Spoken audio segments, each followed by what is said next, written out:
Hello, friends. We are back with more Dreams Beneath the Waves. I know it's been a little while because people have been away and things have been happening, but we're back today to continue this tradition of bad decisions, which is a conversation we've been having in the green room. Welcome in, everyone. Thank you for joining us again. I guess a couple of things before I go around and say hi to everybody, but if you are new here or you're watching this on YouTube, hello. Consider hitting the follow button below so you can keep up with everything that Black Cats are doing on Twitch. There's a whole bunch of stuff. This happens on a Monday, on I want to say Wednesday. I'm sure Sam will correct me in chat if I'm wrong. Sam is playing Iron Sworn, which is a solo RPG. And of course, at some point after the fire, we'll be back for its next season where war comes to the Reach. So if any of those sound like fun to you, stick around for that. But otherwise, I want to go around and see how everyone is, because it's been like 2 weeks since we played last, I think. Who is next to me on the overlay? Okay, right to my right on the overlay, we have Kurt. How are you doing, friend? I'm all right. I'm excited to see what happens if I get to eat some calamari or some calamari's going to eat me. But aside from that, I've been doing all right. Hi, everybody. I'm Covenant the Horrible Alchemist, more commonly known as Kurt. I'm excited to get back into the swing of this and see what happens. But other than that, not a whole lot. Well, I take that back. A whole lot has happened, but not a lot we're going to get into right now. And I think next, below Kurt, we have Noir. There's the unmute button. Hey, that's me. I'm Noir. I'm playing Papa Sadso. I really missed this game, so I'm glad to be back. And I really missed the game, and then I remembered where we were, and now I'm panicked because if I recall correctly, I am also now in the water. This bad decisions were made, and now I have to deal with the consequences of it. So it's just like my life. So I'm very excited. So look, the consequences of your actions. Insert meme here. It's just past Noir giving present Noir the finger. Well, you know, as he does. But I mean, at least you jumped in the water of your own choosing. Yeah. Unlike one of our crew. Hamina, how are you doing? Hello, my name is Hamna. I use any and all pronouns. Yes, I did go into the water, not of my own volition, but it seemed like a great place to take a nap. So, you know, that's where we are now. We'll see if I survive. In terms of, I don't know what else I'm supposed to be saying right now, but in terms of other things, you can follow me on Twitter at @shahid_, where I talk about all of the different projects I'm a part of. There's a new one that just got announced today, and we'll talk about that more later. For now, I am just excited to be playing Lahib and to see how the nap turns out. Nice, relaxing ocean nap. Nothing sinister about that. It'll be fine. We are usually also joined by Belle. She is not here this week, unfortunately, but we are sending you love, Belle. We can't wait to have you back. So I've just seen Sam's comment in chat, permanent nap. So for now, that is it. And I guess we jump back into the story where we left off last week. I'll do a quick recap of what happened for anyone that might have missed it. I know it's been a while. But last time we saw the crew, Dorna had arrived on the Dreamer and thoroughly freaked Bart out. All of you experienced another nightmare in your night's sleep, which none of you really remember, but except for the horrible cold sweat and chilling feeling when you woke up. Dorna gave Bart a strange piece of rope with 3 knots tied in it that she forcibly put in his hand, despite him wanting to be nowhere near her. Winifred unwrapped a mysterious object that she found a while back in the bottom of her pot that had a letter from Captain Belair, basically saying he knew about her stash and that if she were to find this, to keep it safe. And that was a strange black oily stone, in which I think Laheb was the only person to pick out a word from the almost indecipherable text, the word relay. You then took to the governor's mansion and pulled off a heist which ended in a bit of a brawl to steal a statuette of a terrible winged, clawed, octopus-faced creature carved into green stone that Dorna had told you might help her in telling you what had happened to your ship. And it was during the escape from the mansion that you raced to the shoreline and began to row out to your boat. Pardon me, pursued by not the British guards, but the guards that seem to be part of the party of the little group, the faction that you had found out about, the Seekers of the Dreaming Water, or Buscadores del Agua Soñando.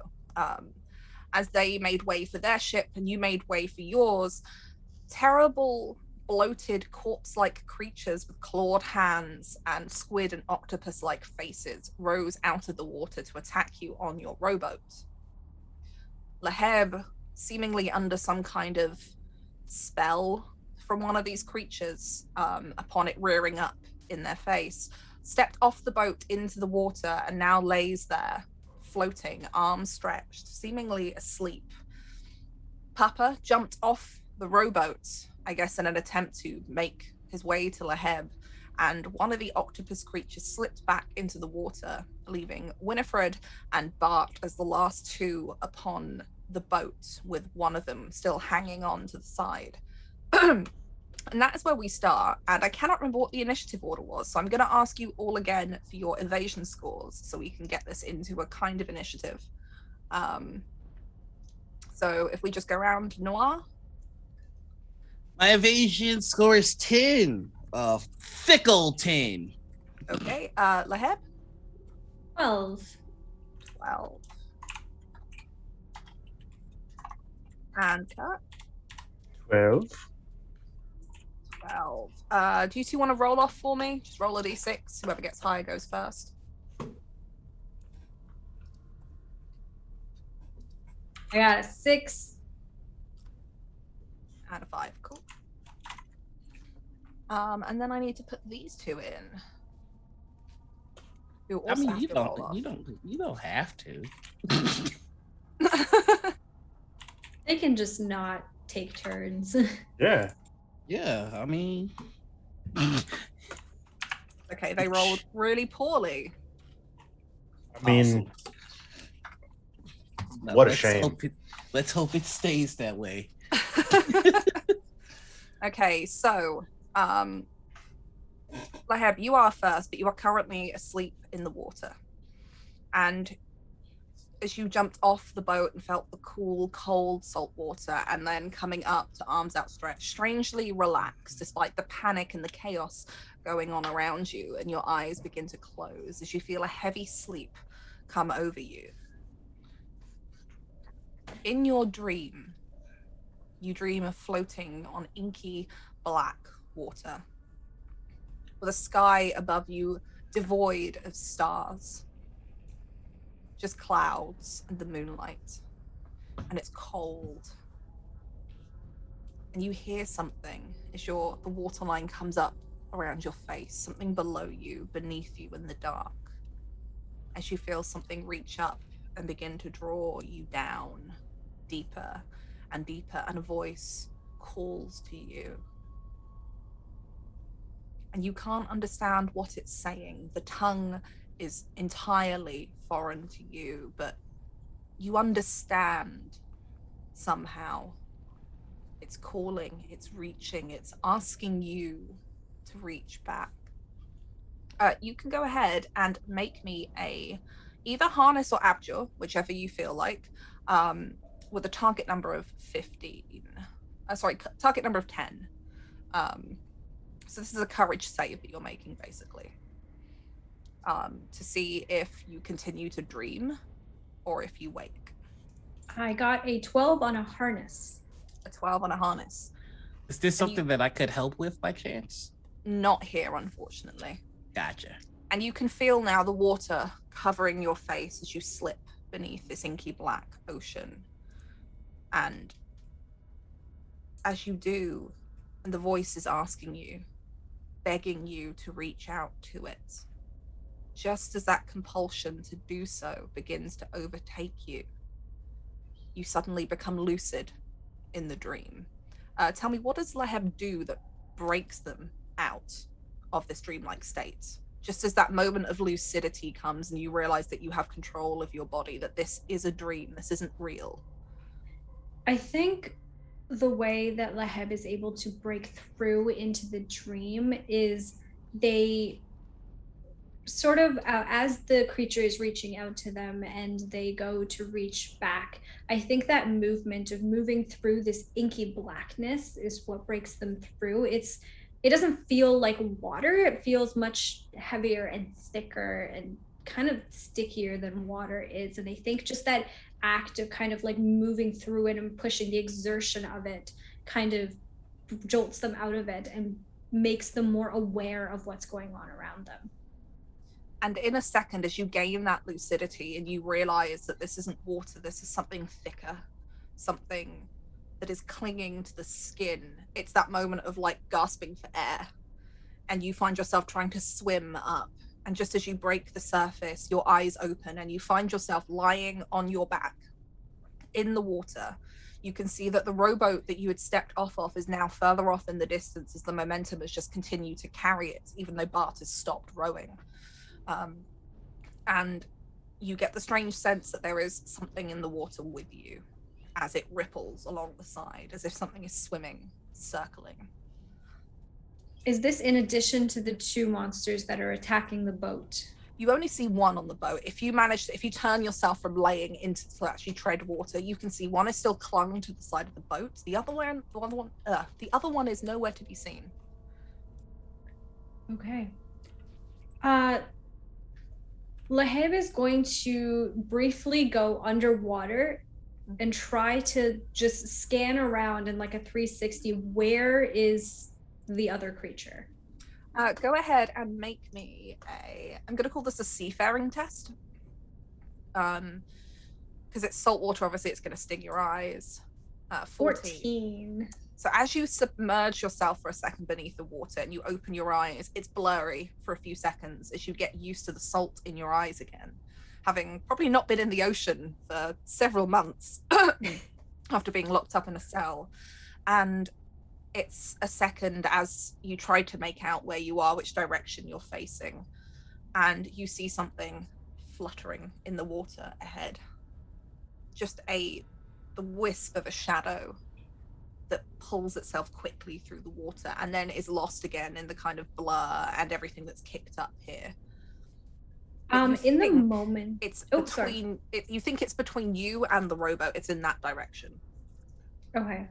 In the moment that I see it, that I manage to see it moving before it disappears again, am I able to cast Black Spot on it?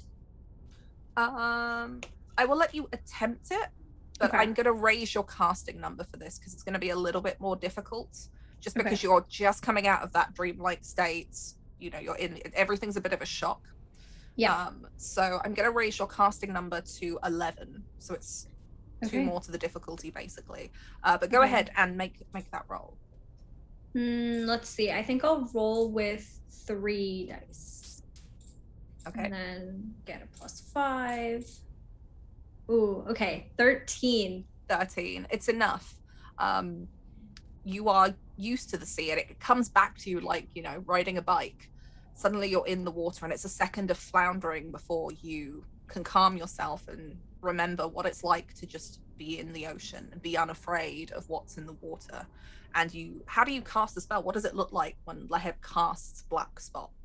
So Laheb is able to cast magic without speaking or moving their body at all. Their mouth moves to say the words, but no sound comes out of it. So you can see, if someone were watching, they could see Laheb start mouthing some words in a language that if you were to hear it, you wouldn't understand. And as they're doing so, you can see a sort of like black slime ooze out from within their throat and out of their mouth, and it kind of falls into the ocean, and it travels through to the creature and latches itself onto it. And that slime essentially becomes a black spot on the creature. And this allows me to know the direction that this creature is away from me and their location within cannon range for 2 days. Okay. And you watch this inky black substance bubble almost like oil on water as it makes its way across off into the dark where you can't even see it, but then suddenly you know it's attached. You can sense this creature, and it is swimming in a kind of half circle, almost trying to be a barrier between you and that rowboat, and where upon surfacing you see where Papa is, who is also now in the water. But for a second we're going to jump back to the rowboat where Bart and Winifred are, where you still have this creature rearing up over the side, its squid-like tentacles flaring as it tries to gain more purchase on the boat. And you are there. What are you doing, Bart? So I am grabbing whatever is to hand. To hand would be anything you have on your person. You have the oars, and you have the statue, which I imagine is somewhere at your feet in the rowboat. Okay. So the basically, because I feel like I have only have like one hand really accessible to use, I'm kind of pushing back with one hand and then taking the statue thing because it feels hefty. It feels heavy, right? And smashing this thing in the face with it. Like, get away, get away, get away, get away, get away, get away, get away. Okay. Go ahead and I'm trying to think of what this would be. I'm just gonna say make an attack as usual. So this is gonna be using brawn. And would it be brawn or melee because I'm using an object? There's a bit of me that feels like this would be brawn because this is a hefty, like Okay. You can't imagine trying to swing like a 10-inch high or maybe 8-inch high, like solid stone bust of something. Well, I mean, my melee's less than my brawn, but I'm like, this is Bart. He's got every disadvantage possible, so we're going. Oh, you know what I mean? I think this would be brawn because it takes a strength to even like throw that. If you imagine throwing that back and forth in real life, that's going to take some heft, and you're doing it one-handed. So it's not like it's something that's conveniently weapon-shaped, like a big stick. Fair. 17. 17. Okay. Yeah. It's difficult at first because you've got these tentacles and they just move and dart and they're very quick, and you quickly realize you don't have to hit it in the face. It has its hands over the side of the boat. So smashing at its bloated, corpse-like clawed fingers. Go ahead and roll me. Roll me 2d6s. I'm just improvising what the damage is on this.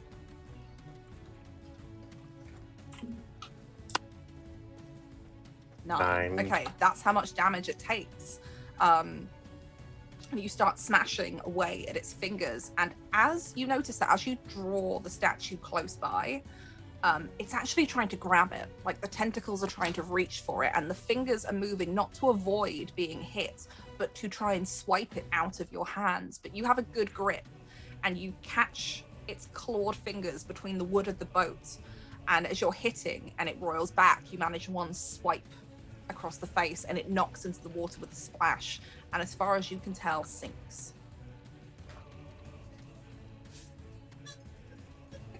Time to row. We don't have Belle here, but I assume that Winifred is probably going to help row, maybe bail out some of the water that would have found its way into the rowboat with all of the kind of commotion that's going on. Ladling it out, just ladling out the water. Yeah. And Papa and Leheb, you see the rowboat going further and further away from you now as Bart just keeps rowing and rowing. And you spot off in the distance the other rowboats with the Spanish group making its way at a almost slightly quicker speed towards their ship that's docked. Monster 1 is now dead, so that does not reappear. But the second one, the one that is stalking near you, isn't too happy about the fact that you appear to be kicking and treading water, and you feel it, Leheb, as it makes a dart towards you. You sense it almost like it's going for Papa, and then it switches direction quickly, and it's going to swim up to you. Let me see. And Suddenly, this dark shadow that's coming towards you opens up to a mess of octopus tentacles that go to grab for your torso. As I imagine, like, you're looking both beneath the waves and above. So this is going to have +4 to hit. Why is it?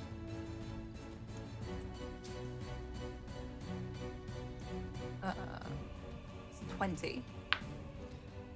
I'm guessing that will. Is this against my evasion? It is, yeah. Yeah, that definitely beats it. You sense it coming, but this is really, now that you've got the spot on it, it's the first time that you get a sense of this creature's speed. From the look of them, these bloated bodies, you don't think they should be this fast, but before you can even have a chance to react to feeling its presence near it, it's there in your face. And the tentacles lash out around your torso, and you can feel the suckers as they begin to pull at your skin and your clothes. So this does 1d3 plus 2 damage. So that's 5 damage that it takes you for, as it tears at bits of your clothing, and where it manages to find skin, you can already feel the kind of welt marks coming up and stinging against the water as it just tries to pull and rip at you, and you're almost in this tussle with it as you try to push it off. But that is all it can do. So now we're on to Papa. That's half of my health, by the way, just so everyone knows. Papa, you see Laheb wake from the dreamlike state and disappear underwater for a minute before resurfacing, and then suddenly you don't see what it is they're fighting with, but you can see the struggle that's going on as the water kicks up and splashes, and something is clearly attacking Laheb. And you are now kind of midway between Laheb and this rowboat, which is getting further and further away. I'm gonna swim full speed to Laheb and just kind of put a hand on whatever is grabbing her, grabbing them, and just go, this one ain't for you. Not yet. And that is going to be Sleep of the Deathless.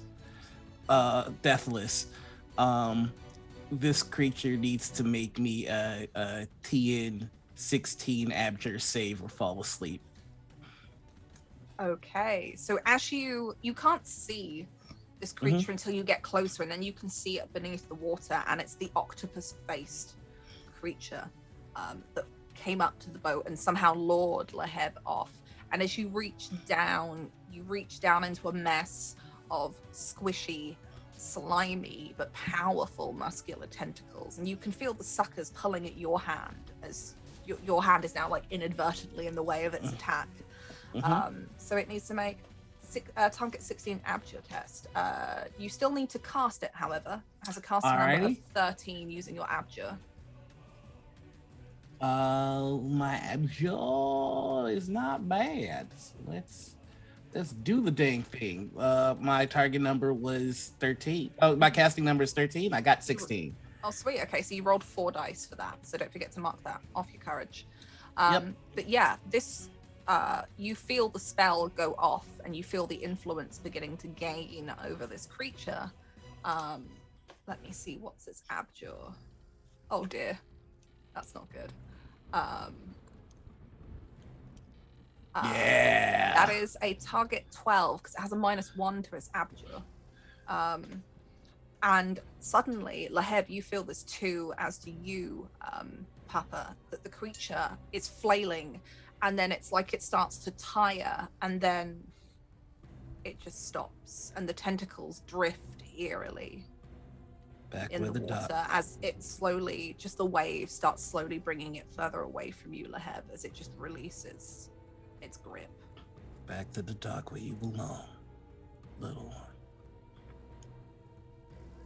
And I'm just gonna like try and grab Laheb. Okay, it is your turn next, Laheb, though. So what are you doing? You're now free of this creature, which is just floating and bobbing slowly away from you. It's still alive. You can tell that from the black spot. It's not dead. That hasn't faded. Lahib will turn to Papa and say, "Thank you for helping me there, but it's still alive down there, and I worry that if we leave it, it's just going to come back. It's just going to follow us." And with that, Okay. oh no, go for it if you want to respond. Papa's just gonna go, oh, it will. That's its nature. That's what it's meant to do. Lahib kind of like nods and just goes down into the water. They swim down with their spadroon out. They're gonna like pull it out of their sheath as they go down swimming, and try and attack the tentacles, trying to like slice a tentacle off, essentially. Okay, go. I'm not even gonna make you roll for that because this thing is essentially asleep. It's unconscious. It can't do anything to defend itself. And it's not so much kind of sinking to the bottom, but it's just the weight of it is dragging it down. So you could easily go down there and cut. Is all you're doing just cutting off a tentacle, or are you going to attempt to kill it? I am going to attempt to kill it, but I want to try and like to cut a tentacle off in order to bring it back to the ship for study. Yeah, you can easily do that. You spot one kind of as it's drifting down and the tentacles are just splaying. You find one which is easy enough to grab onto, and you feel the suckers as you grip it to slice through. And you think it would be easy with how sharp your spadoon is, but it's actually like cutting through like sinew and muscle. There's something not quite octopus-like about the flesh of this creature. And you cut through and there is a spurt of dark, thick, almost like black violet colored blood as you finally rip this tentacle and cut it from its host. How do you kill it?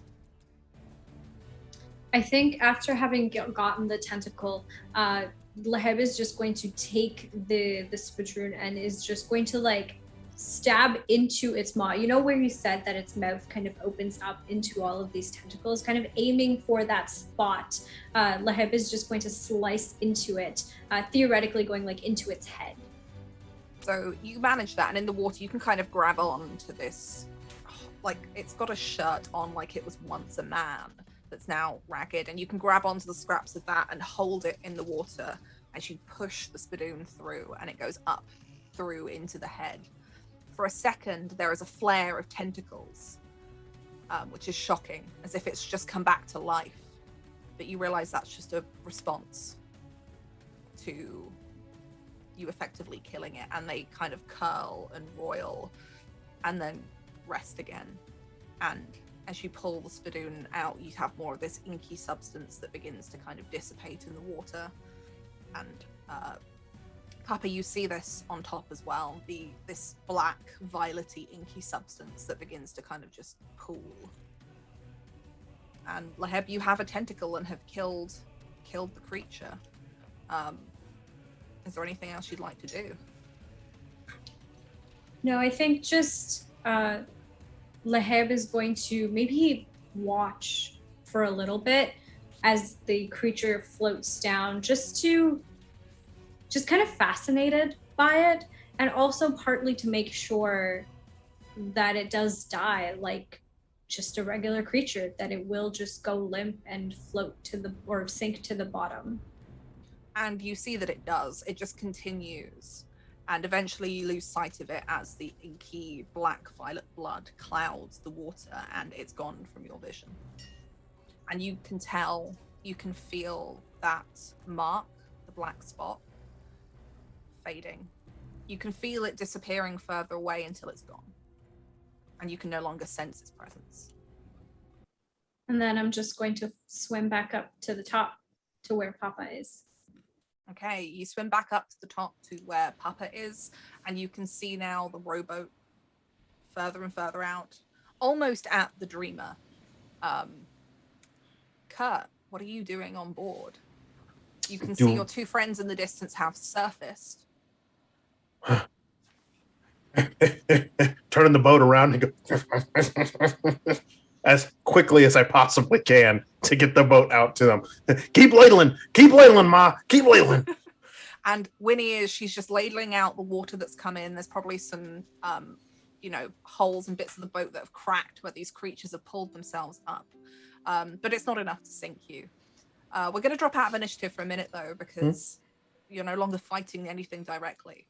But turning the boat back around as you all climb back aboard has lost you time. And you can already see, as you reach the Dreamer, that the other ship in the harbour, its sails have been unfurled and have been brought to the wind.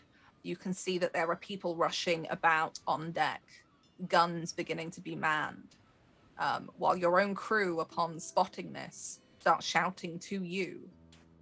Because your captain is not here. Venora is not with you, and as you get onto the boat, the crew are asking you, Bart, what do we do? Are they attacking? I just screamed. Captain. I am the captain now. General quarters! And you watch as you all come aboard and orders start being shouted. Sails come down upon the Dreamer. Guns begin to be manned. And eventually you hear the sound of the anchor being pulled up as this other ship with its fine livery begins to, because you're parked much further out than they are, you're docked further out, begins to gain speed towards you. And you hear the first round of cannon fire.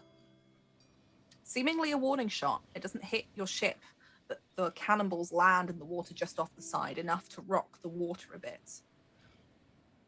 And you watch, and you recognize this, Bart, as you see more men fetching more gunpowder as cannons are loaded and aimed. And we're going to jump into ship combat for the first time in the campaign.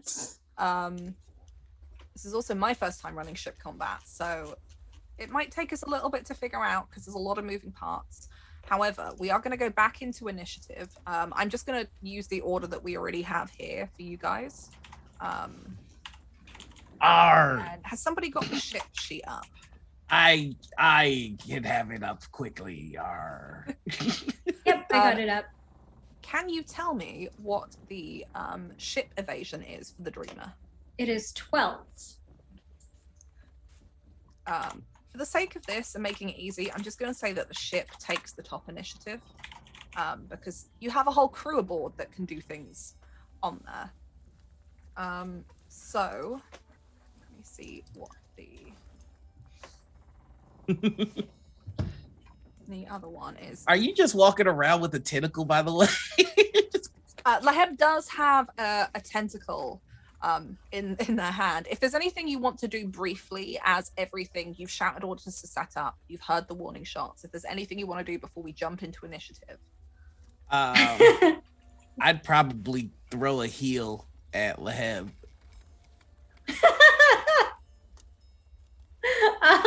Honestly, I think Laheb is going to go up to Papa and say, look, I know that your answer is probably no, but can you keep this in your leg? I don't trust it on the ship. We might lose it, and I think we need this. And kind of hands the tentacle over to Papa. Please. What you see, Papa, is a tentacle that is fleshy and wet, and it's covered. You can see as where like some of the blood has pooled on it.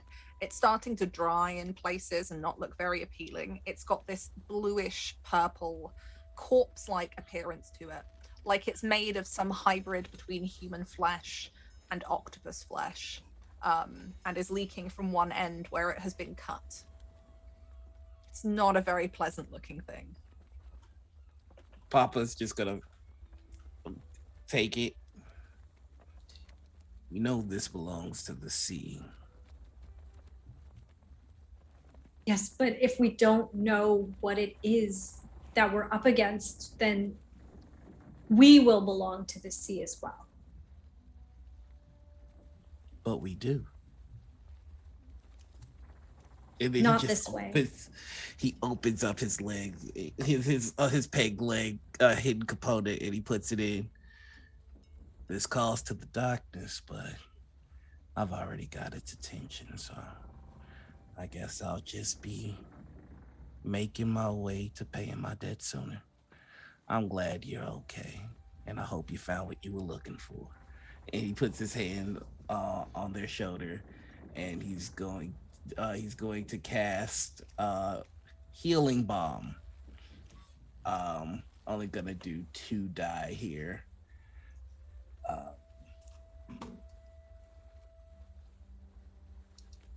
Pay no attention to the other 2 die.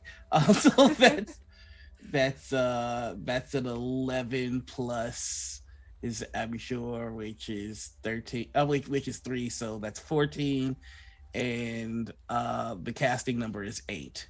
Yeah, so you're good. Either Leheb or Papa, if one of you rolls a d6, that's how much you heal, Leheb. You want to roll it or she? I'll let you take it away. I am so sorry. I am so look. I shouldn't have rolled it because me and Roll 20, we got beef. Like they've been coming after me for some time now across many a game. I feel slightly better, just a little bit. This might be a good time for me to remind chat very briefly that you can buy re-rolls for these wonderful folks by donating in chat. I'm sure Sam can put the exact amounts you gotta be things are in the chat for you. But if you would like to buy these folks some re-rolls, you can do by donating. One. So you heal a point, Leheb.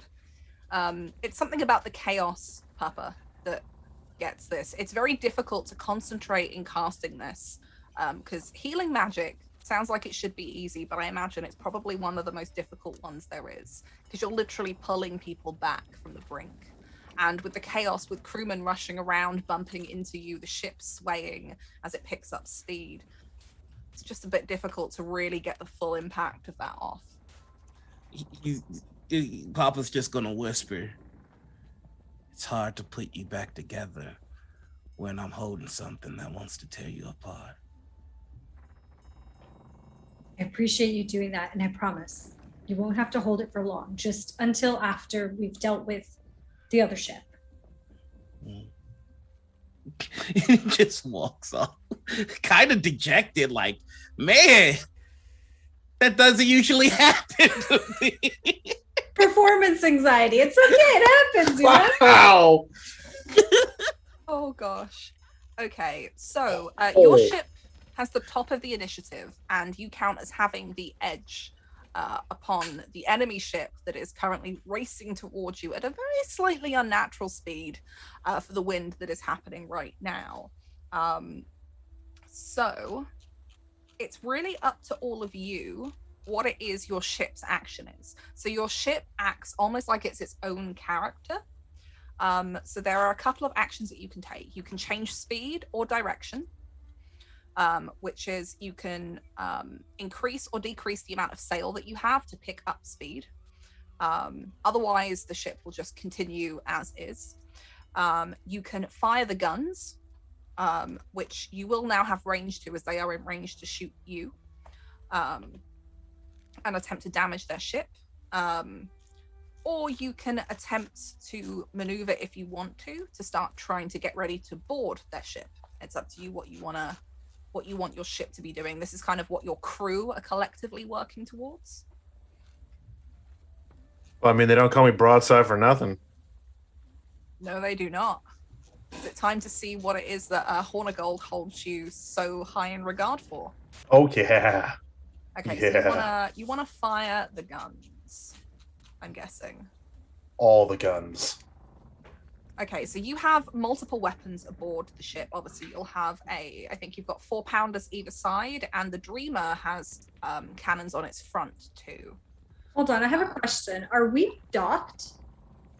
No, you would have had the anchor brought up. You didn't dock in the port of Port Royal. You actually docked further out at sea and rowed in.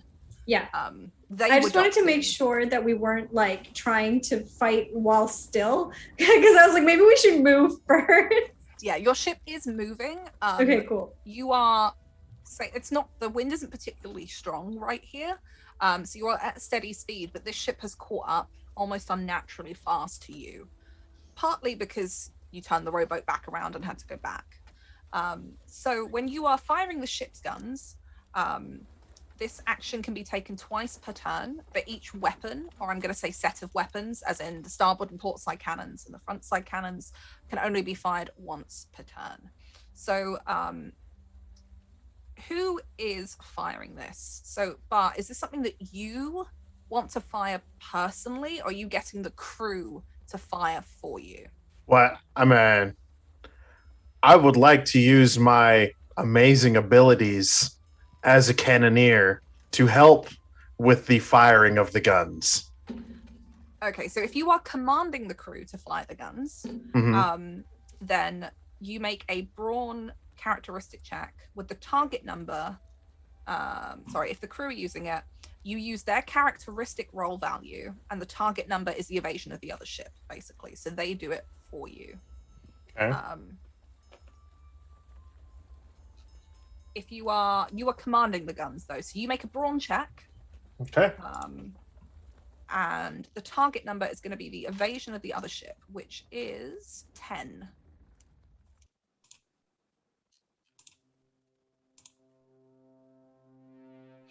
All right. Are you targeting anything specific here? No, just a general broadside on them. They make warning shots. We don't. Okay, so essentially what you're doing is you can target different areas of the ship. You'll notice that on the ship sheets, you've got some different places. So you have the sails, the gun deck, and the hull are the kind of 3 targetable areas. Generally, what you're going to be hitting is the gun deck, which is just the kind of the straight across. You're not aiming for like below the water level. You're not trying to take out their masts or anything like that. So you got a 17, so that will hit. So each ship has an overall health, which is broken down into the stats of those various sections. Let's see. So that ship takes. Sorry, I've got many sheets open that have got stuff on it. So 17. And how much damage do your cannons do? Your 4-pounders? The 4-pounders do 30 damage. However, I am a born powder monkey, and I gain 1 nudge to any attack roll and add 2 to the damage when using cannons. Oh, okay. So that's 32. You were going for a broadside, right? Yes. Not a single shot. According to this, only if they're in the front, like if they're like dead on in the front, can I use the forward cannons. So I would imagine whatever side that they're on would probably be the ones that we could actually fire. They are on your starboard side, which is the right-hand side for anyone who doesn't know starboard and port. That is a lot. You release your cannons, and a full broadside hits the side of this ship. The beautiful painted livery in seconds becomes splintered as you see the railings break apart. You see men thrown into the water. You watch as the entire ship rocks as you just decimate the top gun deck of this ship. Just going to double check this is the gun deck. Yes. Cannons splinter.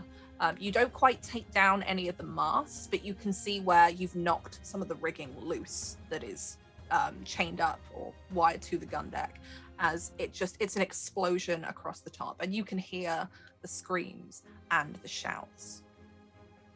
And you notice as this goes off, in the seconds of calm that happen afterwards, as you're reloading and they're trying to gather themselves, you watch as they begin to take bodies that are just lying across the deck. Someone can probably tell you this because you'll have somebody watching the deck to see what damage you've done. And you see them being thrown overboard into the water. Not a practice that you have ever heard of, but this is what's happening. Is this anything I might be familiar with? No, Noir. It seems very odd. Most people, if you have people die at sea, sometimes people are buried at sea. Some people will be taken back to land to be buried for their families. It really depends on who they were and where they are at the time.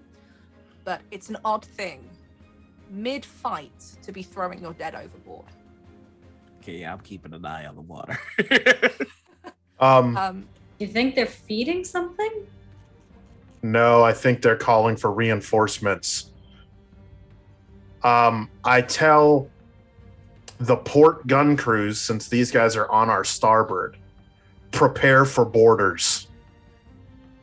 Okay, and you watch as the gun crews finish loading those cannons just to keep them loaded, and then draw cutlasses and weapons, and some pick up large harpoons, spears, as they start looking over the railing and out. They're a bit confused because the ship's on the other side, but they do as you command.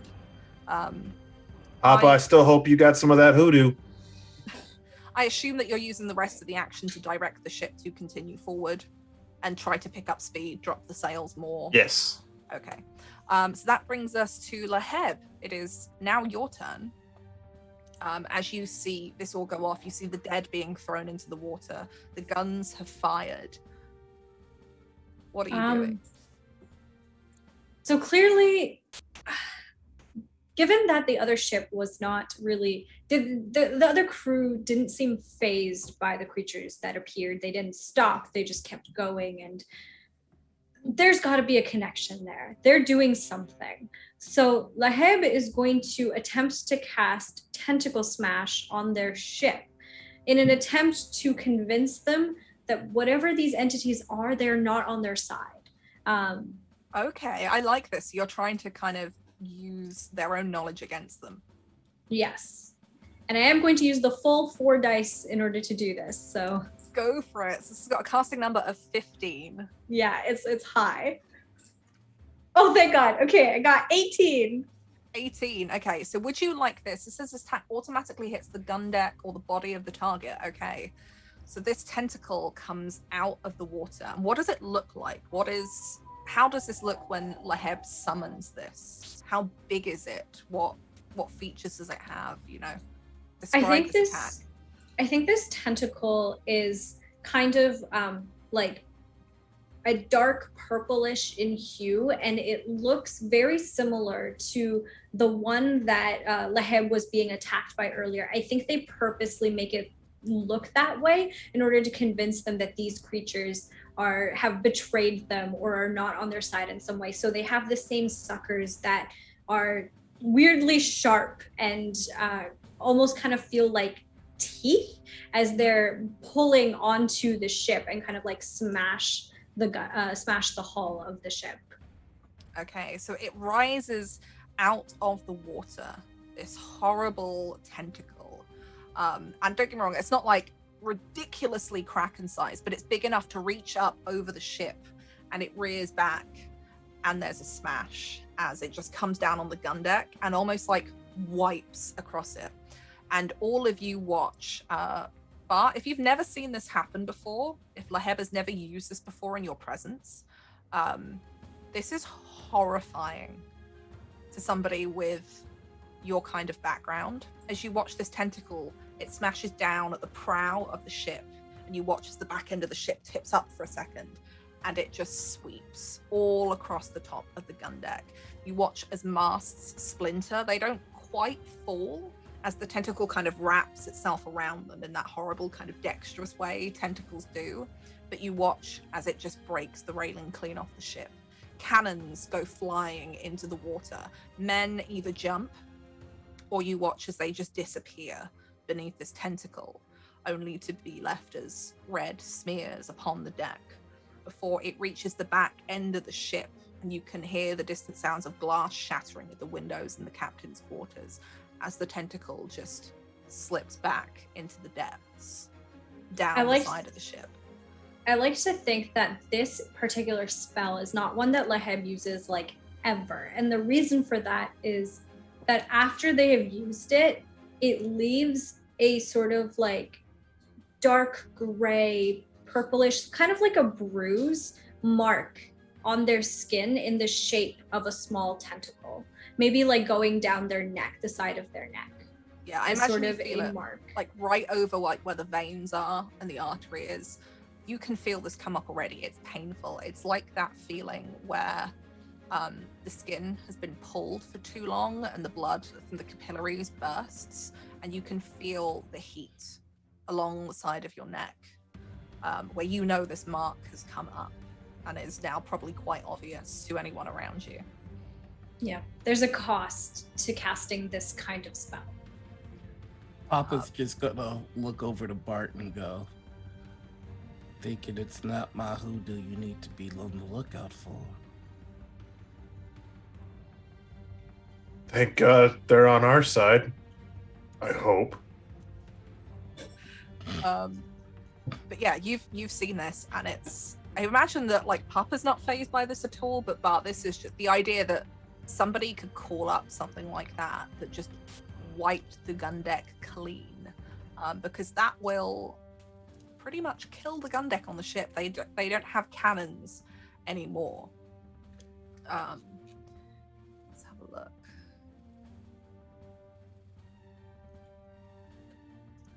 Then you hear the call as the enemy ship, you watch as they set their sails down further, turn further into the wind and start trying to break off from you, just pulling away as fast as they possibly can. First you wonder if perhaps they're trying to turn, but then you realize they have no front cannons like the Dreamer. They have no cannons at all, and they start just pulling away further and further. This ship, which is not doing very well, there is some damage to the hull now. Below the water, you can see where the cracks have splintered from that tentacle. But they are attempting to make an escape. But what you do hear is calls. The port side. Something's in the water. And then before you know it, things are climbing up out of the water, up along the side of the ship. Horrible scratching sounds as you see several more of these octopus or squid-like tentacled creatures coming over the banisters of the ship, the railings of the ship. And this time the clothing isn't tattered and worn and the skin isn't bloated. But these look like men wearing the uniforms that you saw the crew of the other ship wearing. The skin is still pink, although you can see in places where large splinters of wood have pierced limbs and torsos, where limbs are missing in places.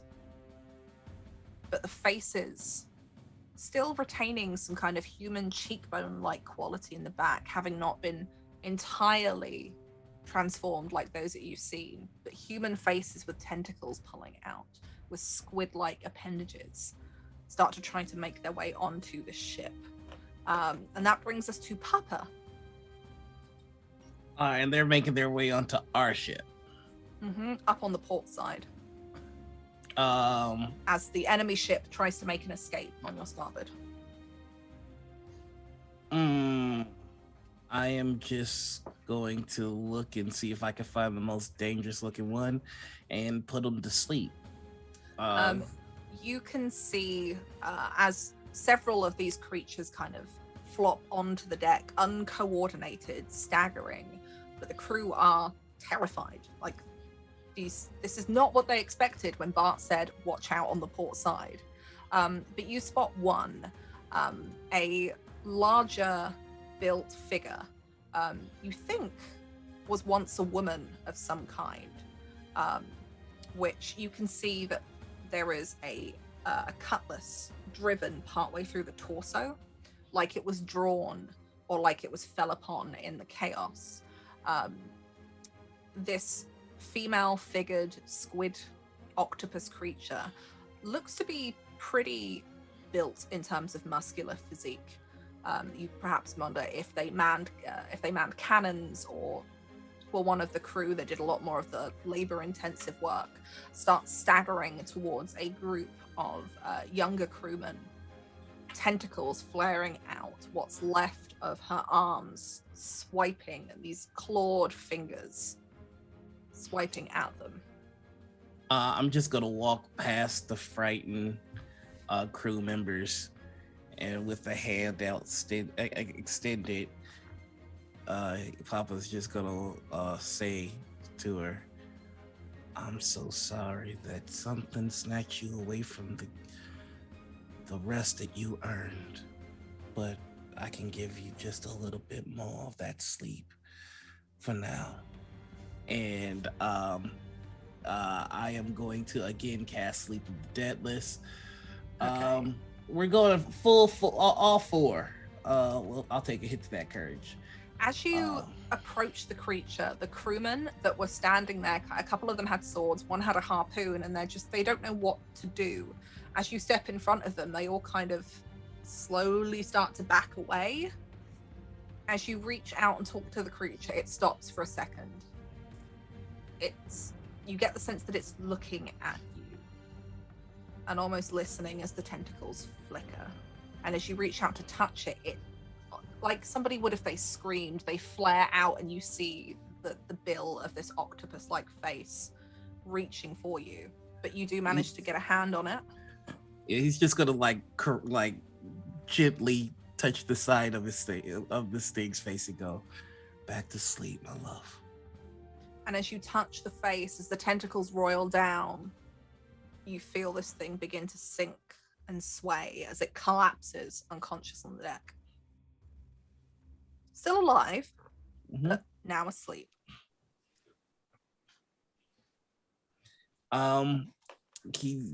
They're just gonna turn to the rest of the crew and tell them, now you've got two choices. You can send her back to the dark where she belongs, or you can give her the eternal sleep that she longs for. I give that choice to you. holding this spear, this large harpoon, looks to be the less frightened one of the three and looks between you and it, sir, and just like tentatively goes to like throw the harpoon down and stops himself and walks over, finds the place where the heart would be. And in the chaos, it's like this tiny little contained moment of calm as he just pushes it through. And the tentacles flare again like they did for Laheb in the water before they come to a rest and curl up. Put a hand on the shoulder. Good lad. And then back to the chaos as more of these things begin to make their way overboard. And we are back up to the ship's turn. So what would you folks like for your ship's crew to be doing? What is the ship taking action? Are you giving chase? Do you want to turn to position yourself to use front cannons? Are you going to try and break away and let the other ship just make its escape and try to start on your journey back to Nassau? I say that we let them sit in the consequences of their actions and we work on blowing their sails to hell, leaving them trapped here in the mess they made. But that's just my thoughts. I was gonna say if they're like off the bow of the boat, They're use those starboard. So if you were to turn, you could definitely have them off of your bow. I'm trying to think as to whether are the guns reloaded at this point? How long does it take before the guns are loaded again? So there isn't really there's no reload action as such for the guns on a ship because you have enough crew that you could ostensibly reload them by the time the ship's turn came around. So your front cannons would be loaded. You said that they were turning away from us. Like, have they showed us their stern? Have they showed us the butt of the boat? Not quite yet. They're not turning quite that harsh off. If you imagine they've come up kind of alongside you roughly, they're now turning off starboard in this direction. So you don't quite have. They're not teed onto you, but they're trying to make their way off ahead of you now. Okay. So you could, if you wanted to, maneuver so that you've got their stern and pull yourself port, or you could turn into the starboard lean that they've done to get them on your bow cannons. But you would know they're pretty wrecked. There's not at some point soon another couple of attacks, and they may be forced to abandon ship, or be sunk. That tentacle ruined their gun deck and has cracked their hull. So they're probably starting to take on water. I'm just thinking if we take out their rudder, it'll take them a lot longer to make the ship repairs in order to chase us, to buy us more time. There might be something useful on that ship. Like what? If information. If this crew is part of this cult, whatever it is, for the sleeping one, the dreaming one, whatever they called it, if they're part of that group, then they might have information that could be useful to us on that board. Are you saying you want to board it? We could. Listen. I'm just a simple man, okay? I like cannons and I like shooting things. I don't do the hooty-doo or the voody-doo, okay? Listen, I had one job, and that's to get y'all here and get y'all back. And right now, it's looking like going back is choice. But you want to go board that thing where all these things are coming from? I don't think they're coming from the ship. I think they're coming from below. Don't you want to know? Don't you want to know how they're doing that? No, I really don't. I don't. I have never in my life ever wanted to be on dry land so bad in my life as I do right now. Oh, come on, Bart. If we don't know this- how they're doing that, how can we stop it in the future? How did you pull up the arm of the Kraken? It was an idea. As you're having this conversation, Laheb, you spot this, but Bart, you won't because you're facing Laheb. But Laheb, you see the face of Dorna emerge from the captain's cabin, standing behind Bart as he's talking. And Bart, there's a hand that clamps down on your shoulder from behind. They speak some sense.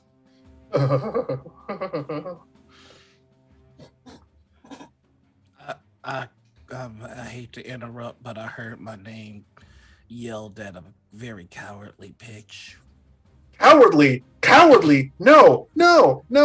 They want to go board the ship. You know, the one that just tried to sink us and is sending all the ass? No! Are you worried about your ship, Bartholomew? Or are you worried about you? Yes, I am worried about my immortal soul getting eaten by tentacle faces over there. Oh no, they'd only eat your body. It's who they serve that would eat your soul. That's not reassuring.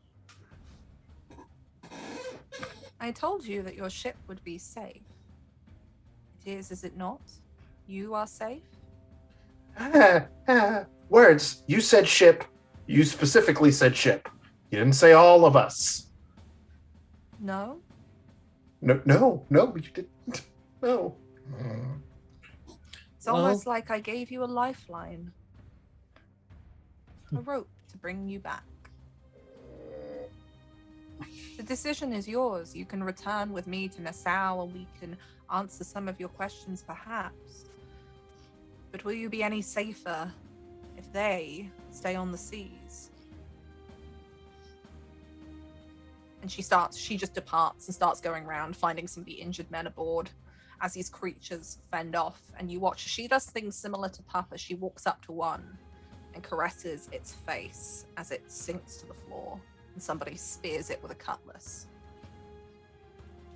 I kind of I stomp over to the helm pretty much, and I basically just shout for full sail, and I whip the wheel around to bring us all on a long line to pull up next to us. I hope you're fucking happy. Dorna's never wrong. Out of interest, what did you do with the knots that Dorna gave you? They're just in my pocket. They're in your pocket. Okay. Yeah. Papa's gonna walk over to Bart and go, well, Laheb, they've proven themselves useful without the study of what's over on that ship. So whatever they find will only make them more. Well, you know what? Perhaps today is a good day to die. And you give the direction for the ship to change direction as you bring it around. I think normally there is a rule for, let me just double check. You have to make a test for this. Someone called me a damn coward. No, I don't think so. I apologize. I didn't. Okay, mean you to are call at the you a wheel, so you can give this command. You don't have to make a roll. You're not getting somebody else to give the order. Okay. And you get the order back. Bow cannons are ready, sir. As you now have the ship's stern facing directly ahead of you, as you are now in line with this ship. I just shout, belay that order. All hands on deck, prepare to board. And he looks at you. Board, sir? Not my idea, but I'm just here. And he shouts it back, running down the lines. And you can see everybody as they're fighting off these tentacle creatures. With the help of Dorna, you see one that lays on the deck appears to be charred and burnt. You have no idea what happened to it while your back was turned. But you see the men beginning to pick up arms again as you begin to just catch up with the speed coming up beside this ship. For the fun of this, because I'm doing this a little bit more narratively, we are going to where's the boarding actions? Spooky boat. We're boarding the spooky boat. Nothing goes bad on the spooky boat. Every ounce of my being right now is telling me this is a really, really, really bad idea. But remember what we said about bad decisions? It all comes full circle. No. Come beside this ship, and I imagine Winifred, because nobody really knows that Winnie can do magic as such, but Winifred is a wind caller, so she can actually use a spell to allow you to go faster than you're actually going. So you pick up a sudden unnatural gust of wind. Perhaps luck is on your side as you then become level with the ship, and you hear the calls for the boarding planks to go down. The ropes get tossed across, and you hear the hooks as they bite into what is left of the railings as you start pulling closer, and the planks go down. And the next person whose turn it is Laheb. It's yours. The planks are down. The ropes across. Your ship and their ship are now locked together. Laheb is just going to pull out their spadroon. They're going to, as they're doing that, like pull out one of their vials of poison and like cover their sword with it. So it is now poisoned. And they're just going to run across those planks, making a beeline to go below deck. They're trying to avoid as many crew as possible on that ship. They just want to get down there to see what's there. Okay, so you jump aboard. What's your priority here? Killing here or just making a beeline to get downstairs? Making a beeline to get downstairs. So I'm not going to make you roll to attack anybody because you're probably not going to stay in a fight long enough to actually try to kill somebody. You were doing that classic like dancing across the top of the ship as you fend off a sword here and another sword there. Just go ahead and make me a melee test. I just want to see how successful, like how far you manage to get towards the stairs that would take you below deck as you start fighting this off. 16. Okay, it's impressive considering that you have been locked in a cell for months. This is like freedom again, and it's a twirl of swords and metal ringing as you just fend off anyone in your way and manage to get to the stairs and start descending into the darkness, which is a little easier. There are some people down there and people coming up and down, but in the chaos, it's very hard to work out who is who. And you fend off anyone that does until you get to the bottom of those stairs. And beneath you see this midship deck, which is mostly filled with what looks like some supplies, some stores, and just people running around. You can see where the hull has splintered along the sides and small cracks of sunlight are coming through. You can see people are coming up from a lower deck, what looks like bailing water, as the ship is clearly not in a good state. That brings us to Bart. The gangplanks are down. Your ships are together. Yeah.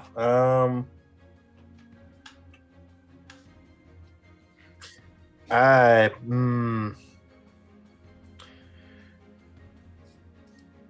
will. I don't know. I don't. Everything feels like a bad idea right now. Everything feels like a horrible, horrible idea. Lean into it. I know, right? Bart just is like, well, why not? He literally grabs a rope, right, that is taut, cuts it, and literally does the regal swing across onto the other boat and goes to just pick a fight. So you wrap your hand around the rope, you cut it, you swing across, and with that, as you having claimed that you are captain right now, because Venora is not here, your crew see this, and the crew all raise their weapons and cheer as you are the second person to land across the deck, just as some others are making their way up the gangplanks, and there is a rush as the crew follow in behind you. Go ahead and make me an attack roll, please, as you land in the middle of these men wearing these very fine uniforms that are now disheveled, many of them bruised and cut up. So will I make a melee or will I make a brawn? This will be a melee attack if you're using you have a cutlass, right? Or some Yep. kind of sword. You have a knife, I think. I have a cutlass. Oh, you've got a cutlass. Well, actually, I take that back. I have a harpoon, a knife, and grenades. Okay, so you can go with the harpoon if you want, if you're just going for like above Yeah. and trying to play the reach weapon game. Play the reach game. Yeah. So that's gonna be melee. And this is going to be against the ship's crew evasion, because you're basically just fighting a large horde of people. So that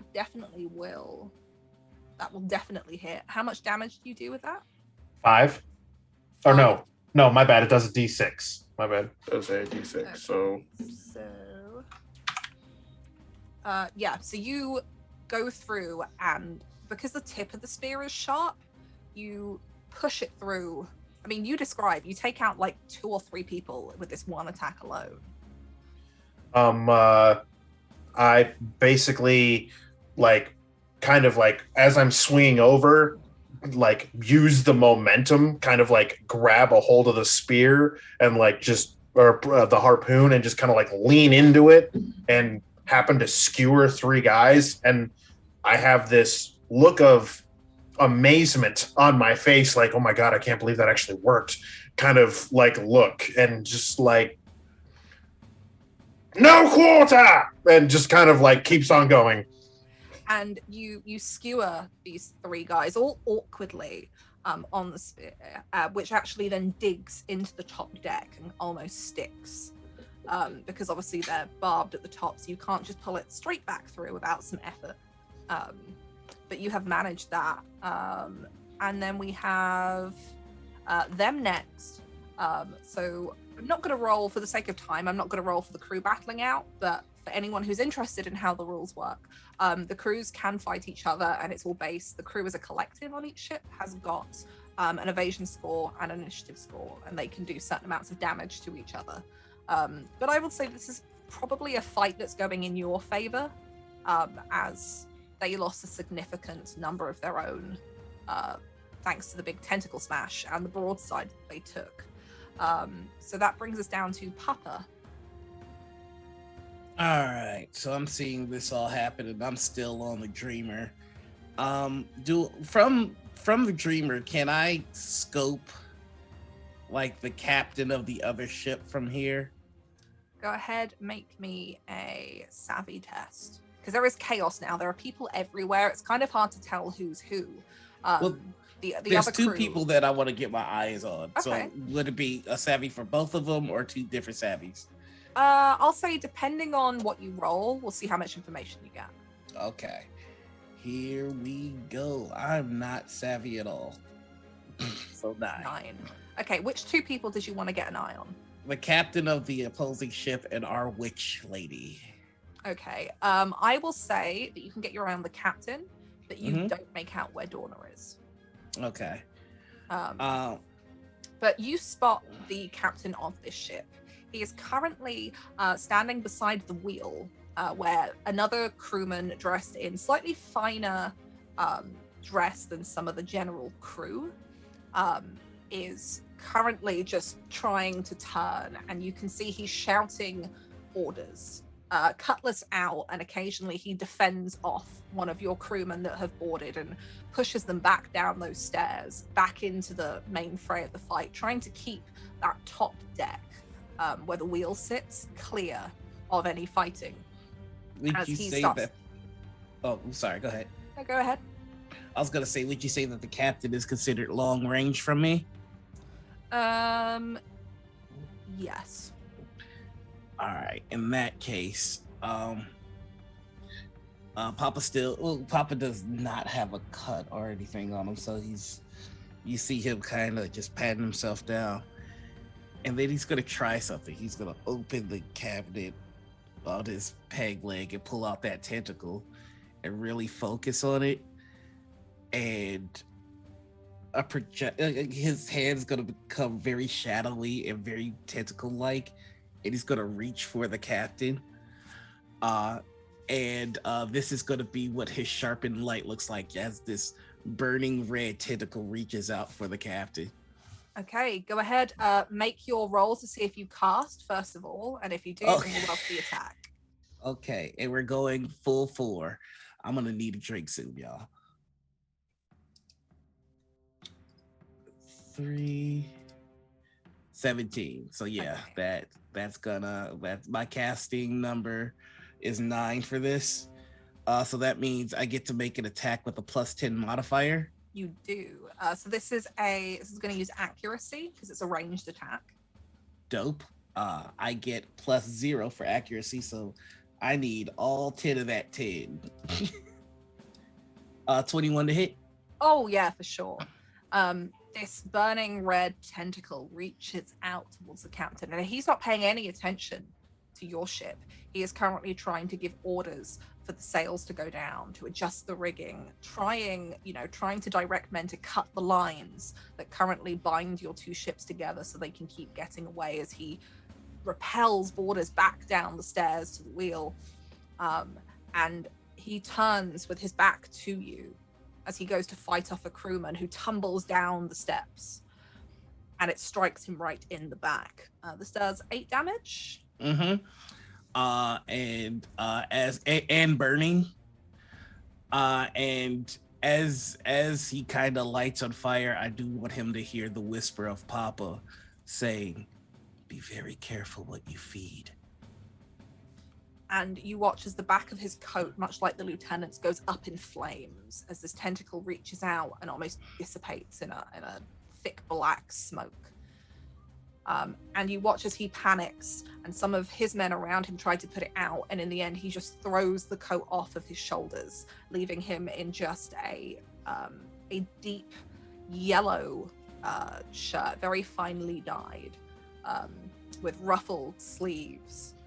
Very much the look of a, not quite a pirate, but somewhere between a pirate and a military man. Someone finely dressed, but clearly dressed for action. It's and the last thing Oh, I'm sorry. Go ahead. He whips around to see where this came from and spots you.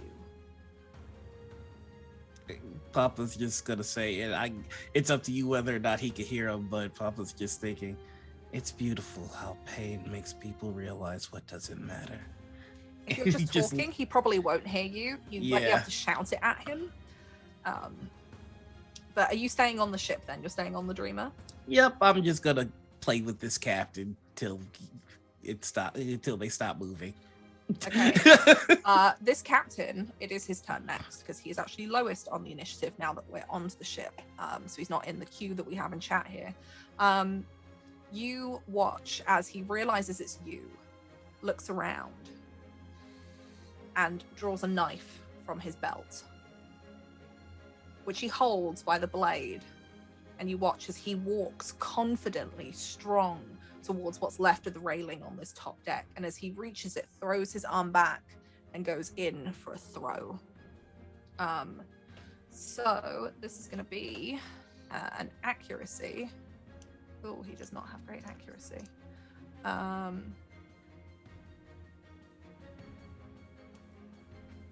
that's 10. Does that hit your evasion?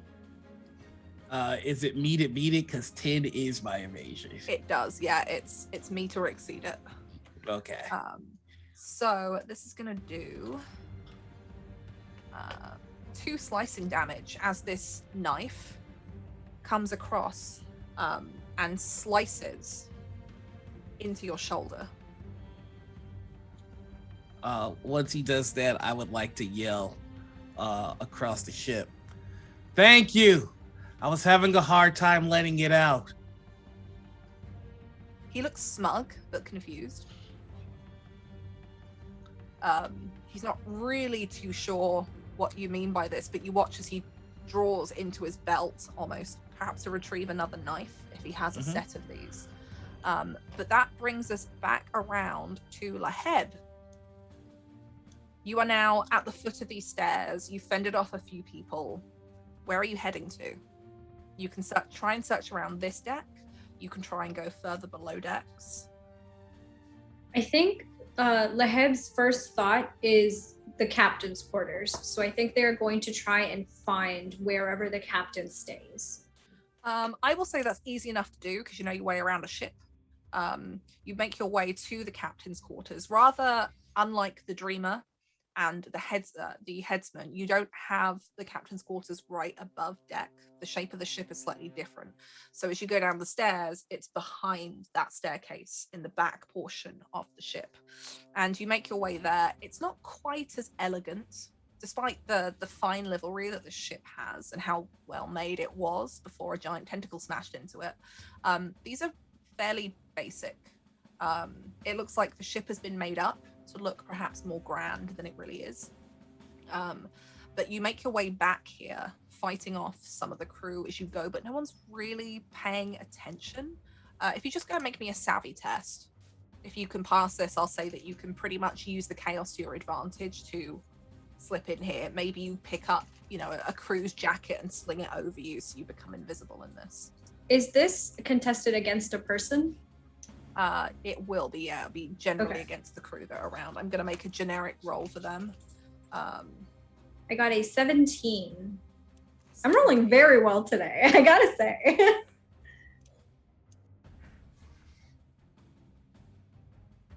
No. I imagine that maybe you swipe up a crewman's jacket and just kind of throw it atop yourself as you make your way there, and no one really bothers you, and you can probably skewer anybody who does realize before they have a chance to speak.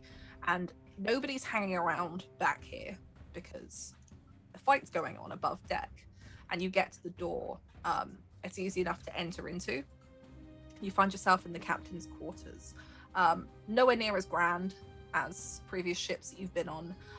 There is a small writing desk that is more functional than looks pretty. There are some books stacked around, papers, but otherwise this room is quite bare. So Laheb is just gonna start rifling through things, not really trying to be sneaky about it or trying to hide that somebody's been looking through this. They're just kind of going for speed rather than stealth at this point. And they're just gonna start rifling through documents, drawers, that kind of thing. Maybe even looking for any potential hiding spots or areas that are locked that might have something more to them. Okay. You start rifling through, find a few occult tomes that you easily recognize. They're not anything overwhelmingly interesting. You'd expect these to belong on the shelf of anybody who's vaguely interested in this kind of thing. You start pulling open drawers. There are documents for docking at various ports. There's some personal correspondence, what appears to be, but it's written in Spanish, so you've got no idea what it says. You don't really find anything of extreme note. You can pocket some of the coin or some of the jewels that are in here, handfuls of some of the books if you really wanted to, if you've got a way to carry them out. The only thing that really catches your attention is in a wooden crate tucked away in the corner of the room, along with some other stuff that's filled with hay. You find the lid's been pried off, it's been placed back on, so the nails kind of fit in, but so that you could open and close it as you wish. You find a strange looking bowl, maybe. It's set on a wooden plaque, old wood, gnarled seawood, that's almost entirely lost its color and is now like a gray kind of driftwoody color.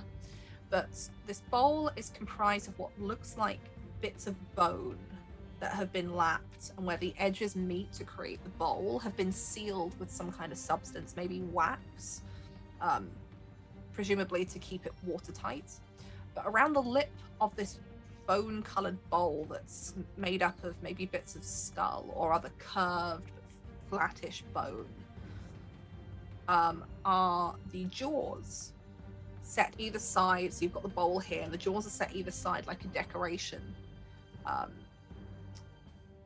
that look like a small shark's jaws, maybe a baby shark, and its jaws have been set there either as handles or some kind of decorations. But as you look at it, it gives you the impression that you are looking into the maw of a shark, except with this strange bone bowl interior. And it's set like a bowl on top of this gnarled wooden base. And you can see that there is black stains where you have scratches and nicks and kind of natural flaws in the bone. You can see they are stained black by something. Well, I'm going to take that. Does it look like there are any like carvings or etchings on this bowl or on the plaque, maybe on the back or something like that? You turn it over and have a look. You don't see anything carved into here. The only like sense of carving that you can get is where the base has been carved to sit this bowl into it. And again, it's been fused with some kind of substance, maybe wax, maybe some kind of glue that's been made to fix these together, but no carvings that you can see. The only thing that looks unnatural about this is whatever that black residue that still lives in the cracks is. Does this black residue remind me at all of the dream that I had where I was in the inky blackness when I was taking a nap? Not especially in a way that would stand out, but if Laheb would draw a conclusion to that, it wouldn't be unreasonable for that to remind you, considering it's just happened. Okay. Then with the bowl in one hand, Laheb is just going to like quickly like paw through the hay inside of the crate, or whatever like stuffing might have been in the crate to try and see if there's anything else in there. Go ahead and make me one more savvy test. It's quite a deep crate because this bowl has got some height to it thanks to those jaws that come up and kind of overextend. So there's a lot of hay to go through, and obviously people are going to and fro. The captain's cabin door is kind of swinging and opening shut. 14. This is a 14 if it's not contested by people, 13 if it is. It's not contested, no. So you start just pulling the hay out with one hand, looking over your shoulder at the door. You can start hearing shouts now as people are questioning why this door is open.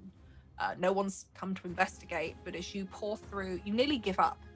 You nearly decide that this is empty until your hands wrap around something cold, made of glass.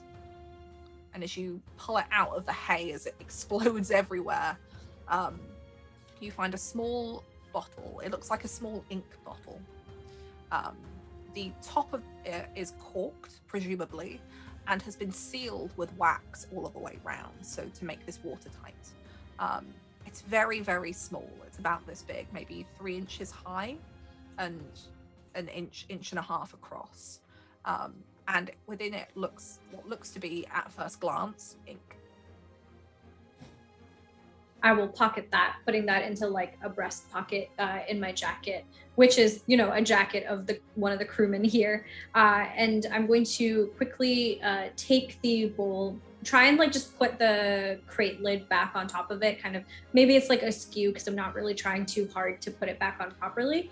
And then I am going to walk back out and try and make it back onto the Dreamer, making a beeline.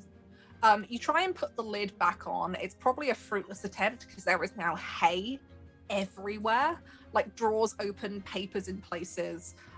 but you shove the bowl under the jacket that you've wrapped around yourself and try to make your way back up. That brings us to Bart. What are you doing? You've just skewered some men. You two can probably spot the captain since he was momentarily on fire up at the top by the wheel. You can see now that your crew are making a good push here.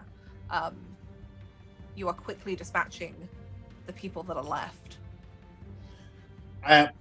Bart doesn't really know what to do at this point because he's more or less just the distraction so the spooky people can do the spooky things.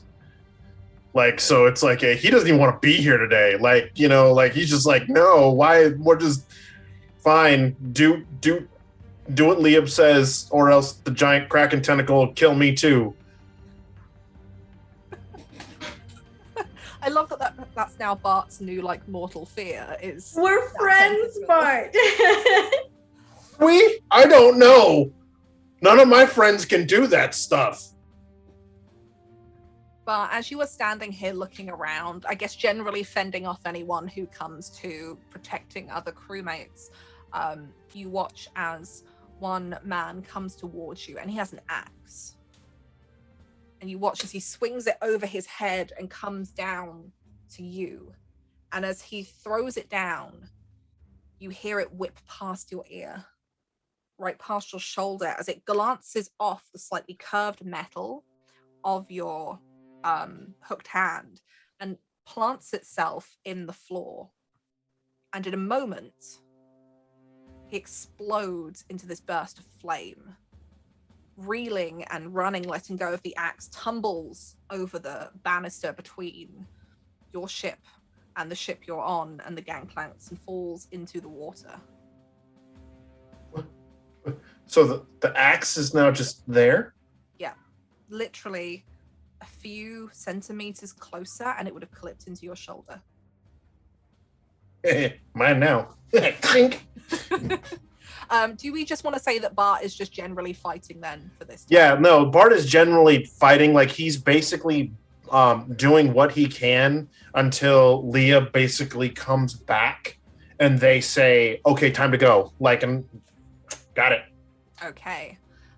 In which case, Papa, what are you doing? As you see this captain now preparing with another knife. I am going to pull the first knife out, and that's when the familiar hand made of blood is going to start to come out. Yeah. And this time the hand's going to start to reach out and then form into a tentacle made of blood because I'm still holding it in the other hand. And Papa's going to actually look surprised at that and go, oh. And we're going to cast Sharpen Light again as it starts to glow furiously red and reach out for the captain one more time. Out of interest, how much courage have you got left? I've taken 6 so far today, and I have 14, so math, I believe I'm at 9. Okay. Go ahead, make your roll. And that's going to be another 2. So we gone from 9 to 7. I'm gonna need to really drink after this. Flocka.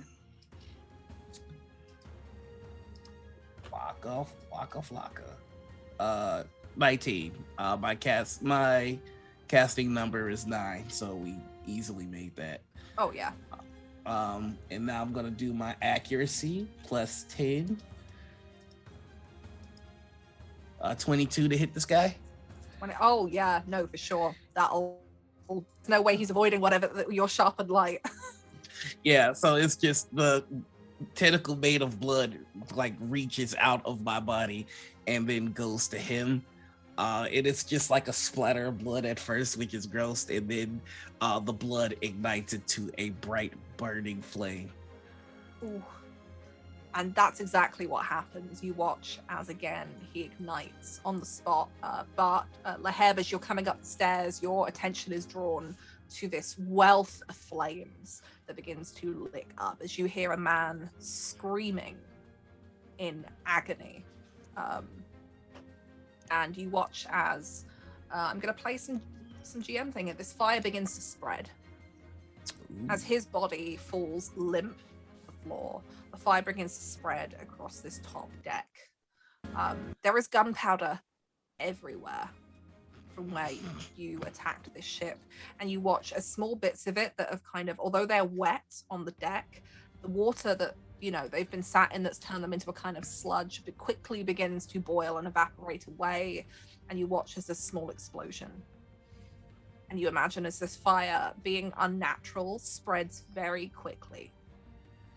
Am I caught in this? No, you are at the stairs, so you can get back onto the Dreamer if you like. I'm going to drop us out of initiative now because I think that they are effectively beat.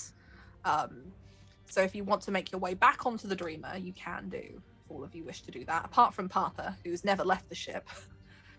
You start running across, and your crew start making it across as this fire spreads, engulfing the wheel, working its way up a mast until the sails begin to burn. And as all of you get back on the ship, Papa, you were the one looking for where Dorna was, weren't you? Mm-hmm. You find her, suddenly spot her on the prow of your ship, standing on the very front part of it at the vantage point, and you watch as she pulls her hands round, and you wonder what she's doing for a minute. And everybody who wants to try and figure out what she's doing, go ahead and just make me a either savvy or harness test, please. You said harness? Mm-hmm. Oh my god, I got a 26. 26. Oh wow, that was nearly 4 6s as well. You don't by any chance have a reroll for harness spells, do you? Let's actually double check that. If you wanted to re-roll that 5 and see if you get a 6, because I wish. I only have a nudge for poisons. Oh, so close. We haven't yet had a critical success yet, which is 4 6s. But yeah, all of you figure this out. Laheb probably quicker than anyone else, quickly followed by Bart. Probably not due to any particular mystical knowledge, but just correlating what she's doing and what you're seeing. And then Papa, as your attention is finally drawn there. As this fire begins to spread, you realize why it's spreading. As she pulls her hands apart, the flames roar up higher, climbing up the masts.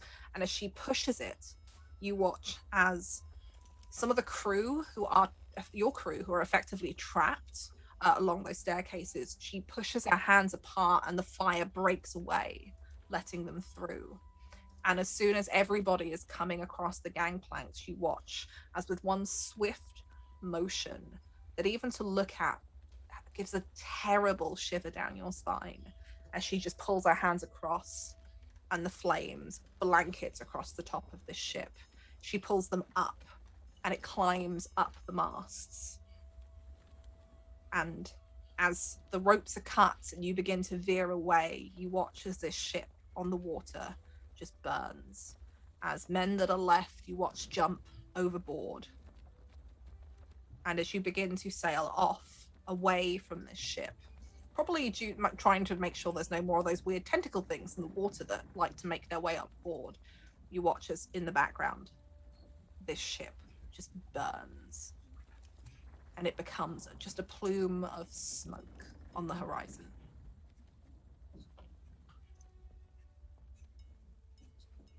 Laheb shows up onto the Dreamer, absolutely like breathless, because they were trying to make it out before this explosion could catch up to them, and before anybody could stop them.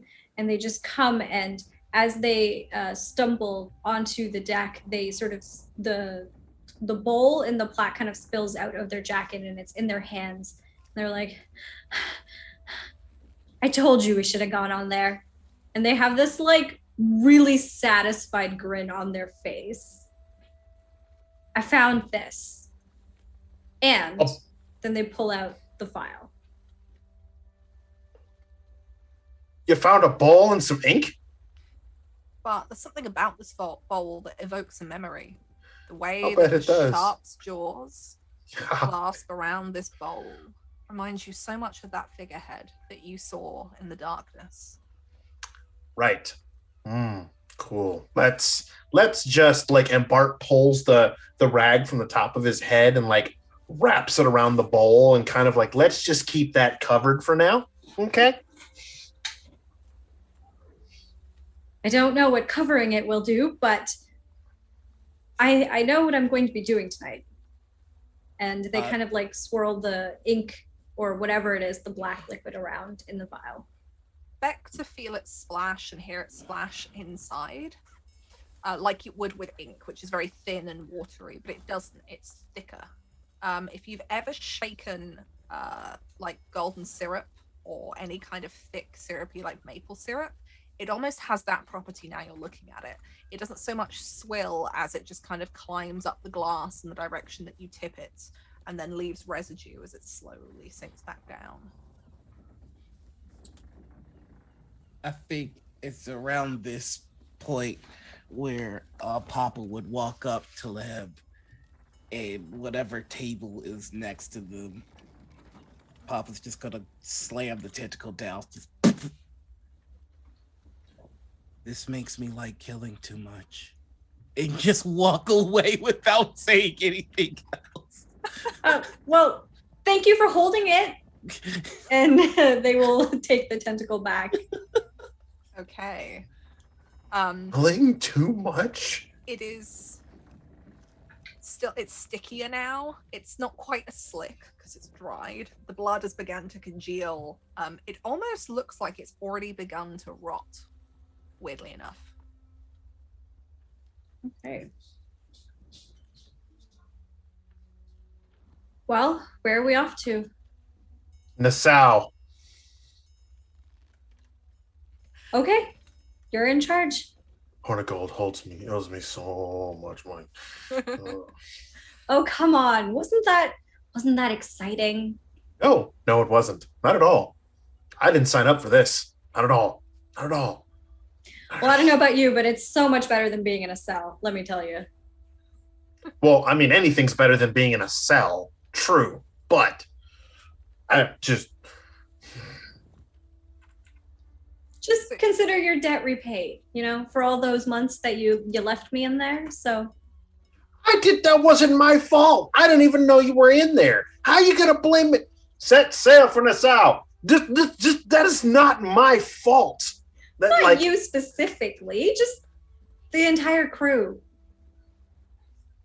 Yeah, okay. I'll make you a deal. I will assume that it falls on me as a member of that crew when you go tell Papa it was his fault too. And I mean, like, you tell it to him straight up. Tell him it was his fault too, because he don't get a bye. No, he don't. Hey, Papa. Yes. Consider us even for you leaving me in the cell to rot for months. As you were meant to. Wait, what? There you go, Bart. Nope. All the nopes. Once you get further out and the ship burning in the horizon, you see the plumes of smoke slowly disappear as you get further and further away, as you start heading towards Nassau. Things aboard the ship calm down a little. Cleanup is done for the attacks that were made. Supplies are checked. Injuries are treated. If anyone wants to find out where Dorna is, she can be found below decks. Very weak, very weary, in a hammock. You finally get a chance to take stock. And I imagine Winifred whips you up a pretty amazing dinner, or at least the best that you can do with the supplies that you have below deck as you eat. Or perhaps even in the captain's quarters. But there is one thing that you do realize now the chaos is done. Venora is definitely not aboard this ship. You realize that Bart especially, she never came back to the ship as everyone else was coming back one by one. Perhaps some of you or some of the crew had thought that maybe she had come aboard between you heading back to land and returning to the fight here. But she is not here. Your captain seemingly missing. And one of the crewmen one of the more senior crewmen, comes up into the captain's quarters where I imagine you are having dinner, so you can privately talk about some of the events. And there's a knock at the door, and when it opens, it is this more senior crewman. Who wants to name this man?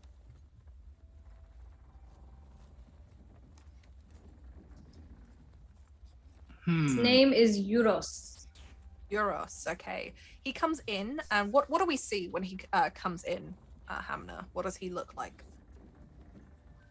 I think he has kind of a withered look about him. He has, perhaps in one eye, it has kind of like gotten kind of glossy and white over, as there's a little bit of vision loss, probably like a scar over that eye due to an injury that caused the vision loss.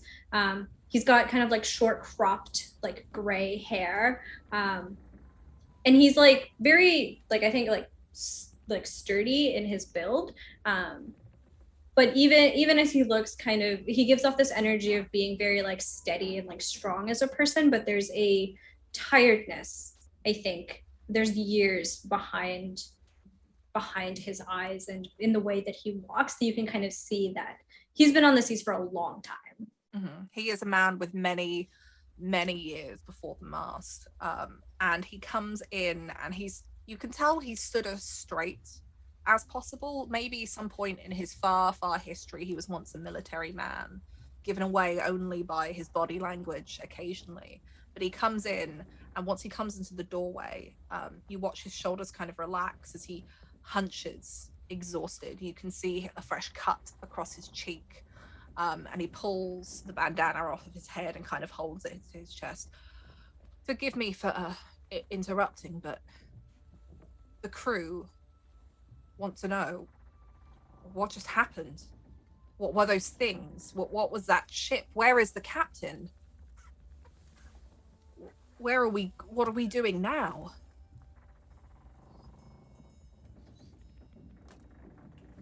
What do you mean, where's the captain? Captain Venora, she's not aboard. She not up there with you? No. She never came back aboard before the fight. Mr. Bartholomew here commanded that he was captain, or was acting captain during that fight, but she is not here. We've not found her. So either she was lost in that battle, or she never came back aboard. Bart, Papa, do you know where she went? Not here. Did I do? Laheb, you would remember that when you came down, when you were staying in the inn with Winnie, that you inquired as to where Venora was, and the barmaid said that she had left in the early hours of the morning, paid for her room, and that was the last that she'd seen, and you haven't seen her since then. I had just assumed that she was running an errand or something for the ship and then would come back, but it seems that you don't think something happened to her, do you? I couldn't presume to tell you. I haven't seen the captain since you left the ship for sure at Port Royal. Nobody has, apart from, I presume, you four. Okay, Bart, if you're captain now, are you able to inquire whether she might be in the cells? If she is, we have to go get her. Well, she can handle herself, first off. Secondly, first things first, we have to get back to Nassau. Leave her. Forgive me, but turning around to head back to Port Royal may not be the best idea. The ship will be recognized after all of the commotion that went on. To answer your first question, the sea claims us all at one point or another. Whether or not she's still among us has yet to be seen. For now, well, here are your options. And he goes like this, put it to a vote of the crew. We are a democracy. Secondly, about the things that we just fought, we don't even know. As for the ship that we just attacked, he literally just points at Liam. Their fault. Just saying. But we're going to the crew go. believe it was a good fight, but some of them are saying when we get back to Nassau, they're staying on the shore. Those creatures terrified them. Not me, sir. I will stay with the ship. And if there are no complaints, the crew have already voted for a captain. Who's that? You, sir. Oh, led shit. the charge onto the ship with the crew. Cool. Then, right. So, we'll figure that out as we get back to Nassau. We've got a couple days ahead of us. Until then,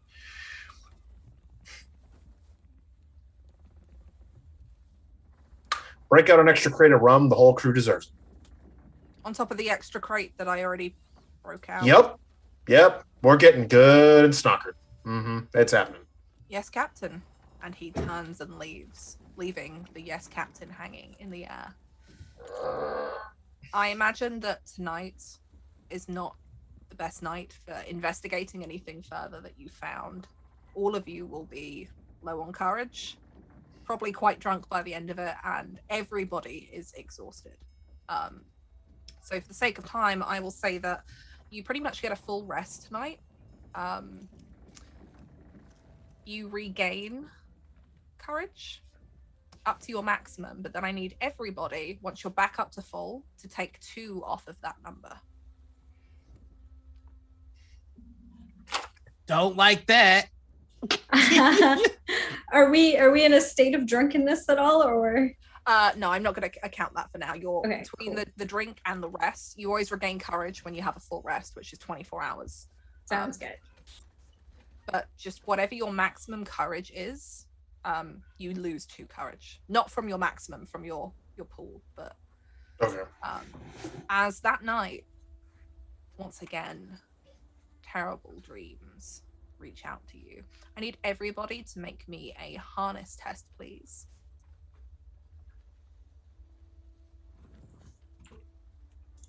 $16. Okay.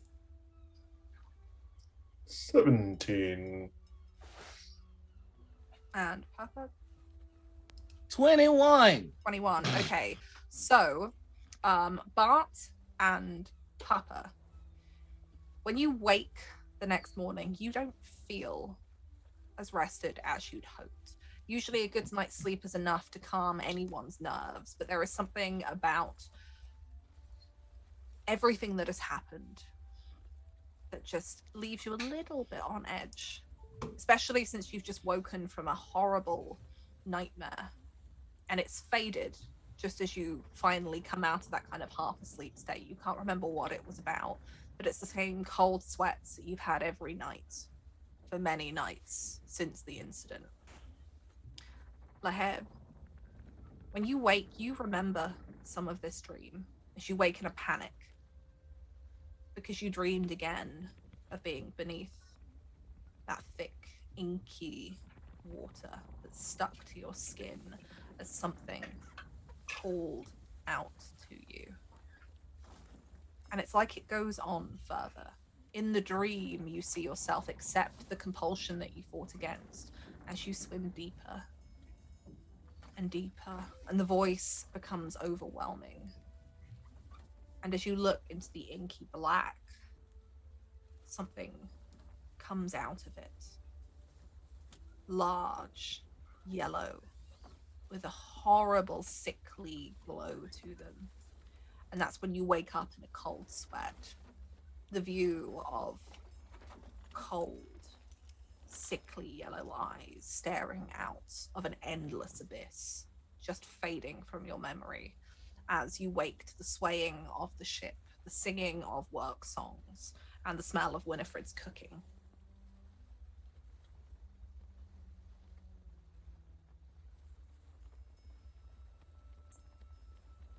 Have I seen anything like that before?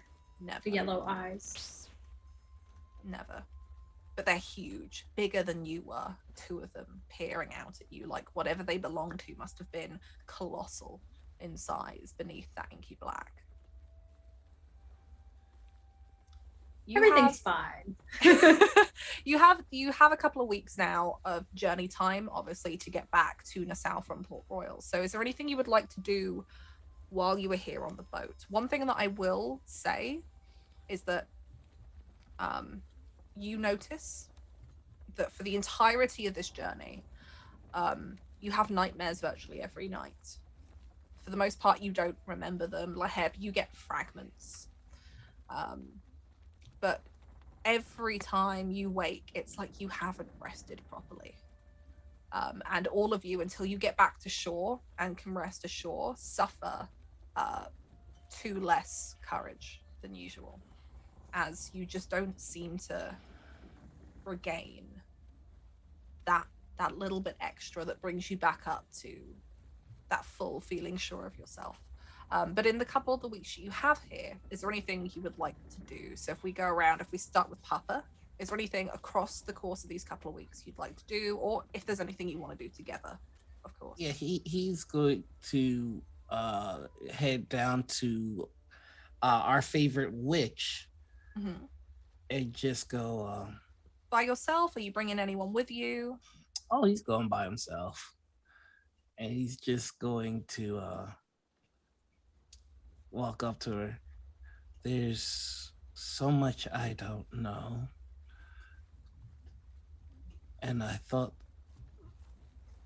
that there's so much that you don't know, but it might be a little bit less than what I don't know. When you look at her, when you come down, find her in her hammock. All of you, if anyone has visited Dorna and seen her about, I imagine Winifred would insist on making her food and having her eat with you. Ever since that day, she's looked older. You notice graying hairs, more fine lines across the skin. Like the event has aged her somewhat. You notice that she walks not quite as strong as she did before, but walks with the gait of somebody who aches physically. But as you go down to her, Papa, she looks at you through tired eyes. Nobody can know everything. But like I once told your friend, you are like a child to me in what we know.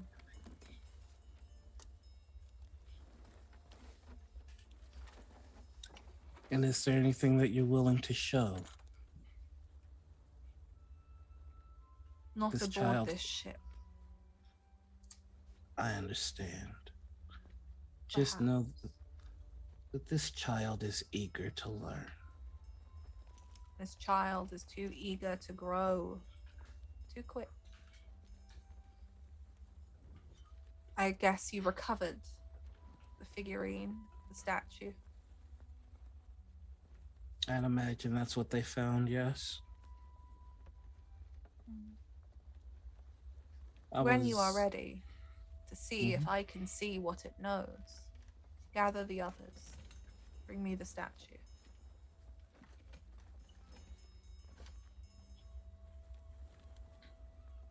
Are you eager to see what you'll learn?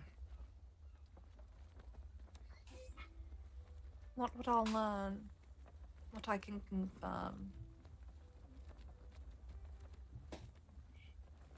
I'll bring them all down shortly. No. Gather them upstairs, away from the crew.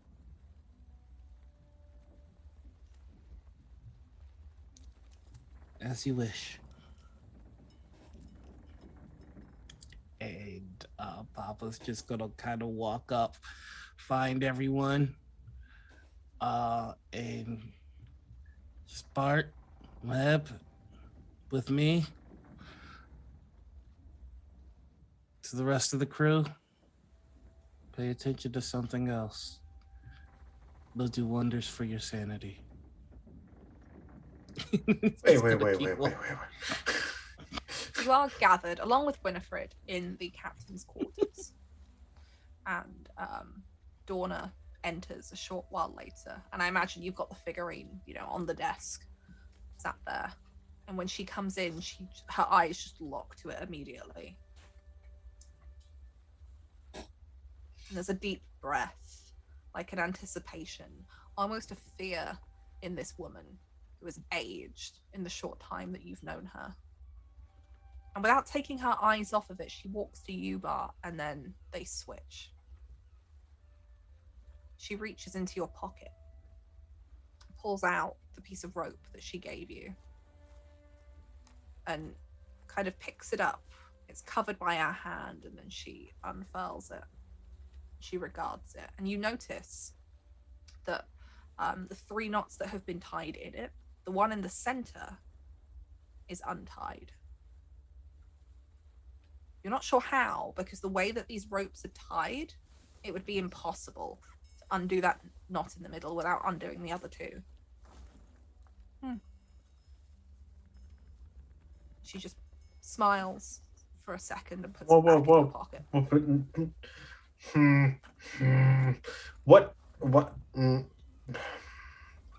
What does that mean? What does what mean? Well, you obviously, it had 3 knots in it. I didn't take one out. Now there's a missing knot. What is this? It's nothing bad. Do you not read these kind of things? Do you not know the superstitions? No, I don't. I see gold and fortune. That's it. Fortune, fame, a pirate's life for me. Not this. Fortune and fame often come with guns and swords and cannons. Yeah, I mean, yeah. Some sailors have trinkets, lucky weapons, charms made by sweethearts that they carry to sea. Most of these are useless. Some work. I mean, I'm not saying, I'm unappreciative of any sort of charms or trinkets a sweetheart may give me, but no, I'm going to leave that alone. Because I don't want to read too much into that. And we're just going to, okay. I can't help They but say feel good luck comes in 3s. It seems you've had one bout of it already. Wait, what? No, nope. He literally takes it out, right? He literally takes it out and puts it back in her hand and gives it back to her. You should never know when your luck runs out. Ever. That's superstition. Your luck won't run out. Just call it an advance, and she puts it back in your pocket. Axes can be very deadly, Bartholomew. A what? And she switches over to Laheb. A lifeline. Clever. 3 knots. 3 uses. You seem to be the most fearful of you all of the things that live in the depths. A life was saved. Repayment is made. Who saved a life? What? So you have the figurine. Do you know what it is? Ugly. Creature of some sort. I've read about it. I've seen it. You've seen it. I think. Not waking. In your dreams.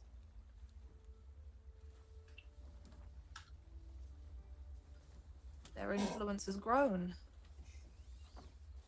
Men that you fought.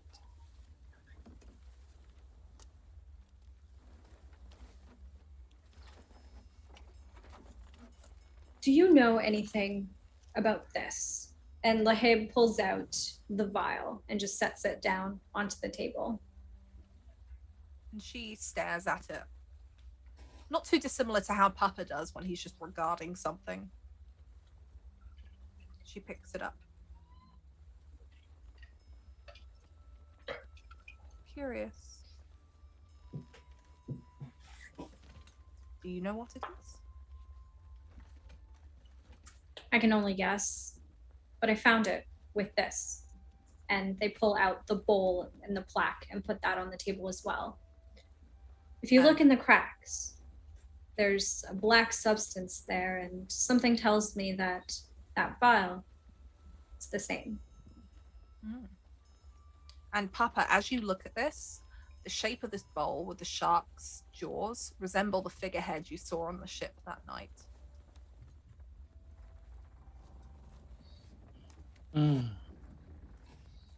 I see. So, what more can we learn about this? What can we use it to do? She takes your hand, Laheb, and places that bottle in it and closes your fist around it. You are a child that can see, and so many others cannot. Magic is not textbooks, scrolls. It is sometimes, but that is not it. That is the form it takes. It is much intuition and guesswork. Is anything else?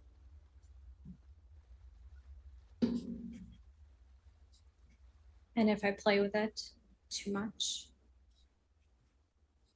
If you play with it too much, it begins to play with you, but just enough. If you walk the line, if you learn when to tug on the strings and when to be caught in them, or how to walk between them, that is where power lies.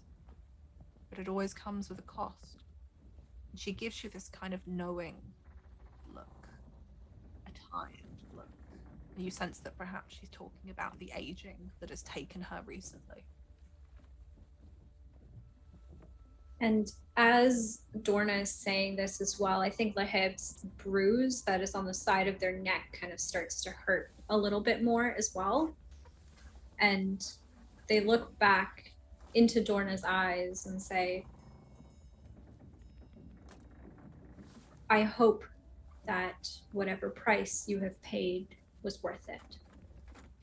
Life was saved, and the payment has been in return.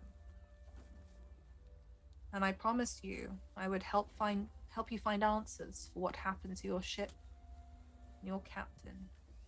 But I fear that perhaps what happened to your ship is part of something far bigger. We could try to find out. And I think you perhaps hold the answers in your hand. Do you know the name of the creature that sits on that stone before you? I know a word. I don't know if it's a name. And Laheb repeats the word, which I don't know how to pronounce. Relay is how I've always said it. That's okay. I always read it slightly differently. We're going with bad Cthulhu pronunciation here, friends. But Laheb will repeat relay to Dorna. Where did you find this word?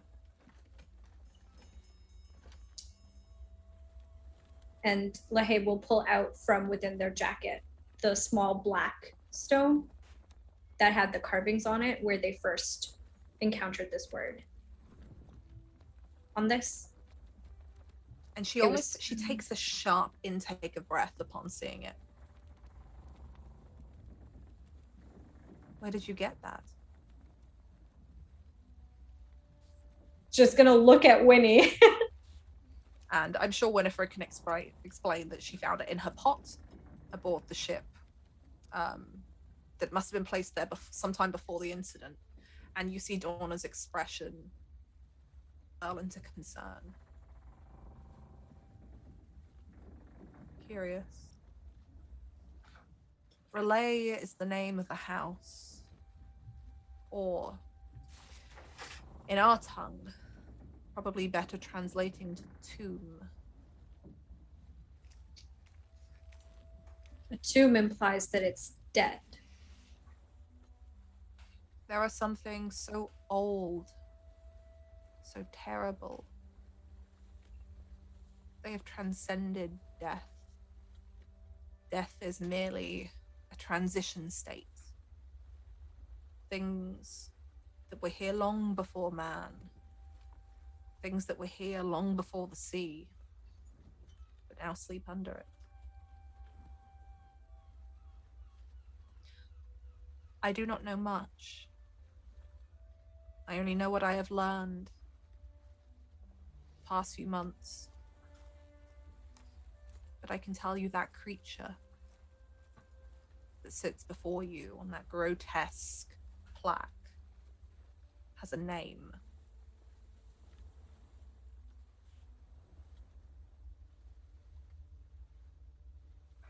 Do you know it?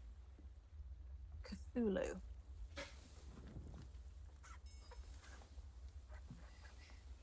Would Lahib recognize that name at all from readings? Yeah, you would do. In fragments and pieces, spanning back as many years as your research has been able to take you into things all general about the occult. You have heard of cults that have worshipped this elder entity. It seems that no matter what happens, whether they are destroyed, whether it falls out of fashion, they surface again and again and again.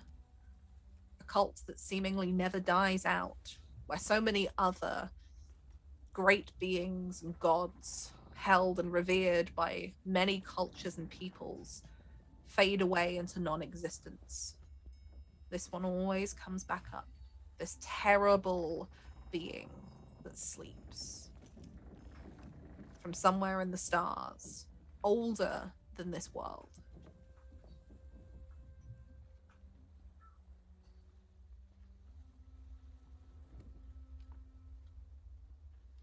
And this stone, this black stone, is it the same as this statuette? They feel the same. They look the same. They look wet, but dry to the touch. That black stone is older, much older. Probably the oldest thing you could ever hold in your hands. Does it look wrong to all of you? And she casts an eye across all of you.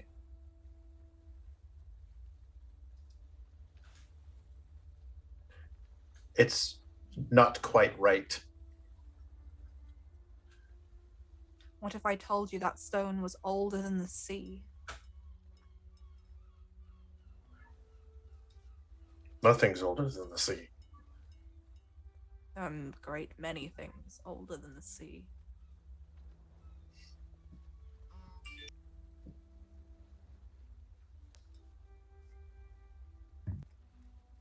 Listen, out of all of that, I understood one key thing. That it gains its power from this cult. And if the only way to stop it is to make it lose power, then killing the cultists is what I'll do. You Anything would be past that, wise. that's on y'all. Do not let that stone leave your possession. I suspect Lahib will take it. that is what they were looking for. Why can't we just smash it?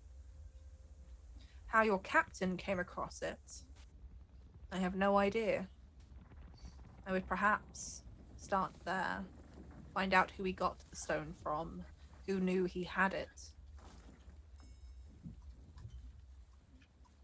But if you have it and he does not, it's possible that he is still alive, that maybe that is the reason your ship was taken. Looking for that. As for your mysterious vial, I encourage you to use your intuition, Laheb. I hear we are setting sail for Nassau.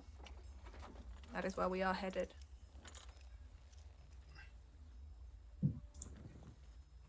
What will you do once we dock?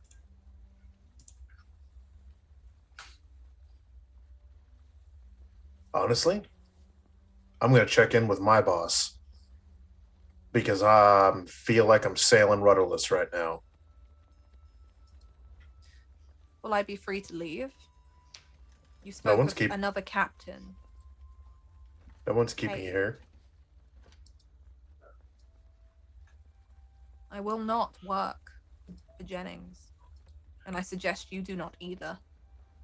I don't know what promises that you have made, but I would not reveal any of this to your captain friend. Why? I do not trust Jennings. I do not trust people who think they can take this power and turn it into a weapon for themselves, even if it is against the very evil that creates it. That's okay. We've got the powder monkeys.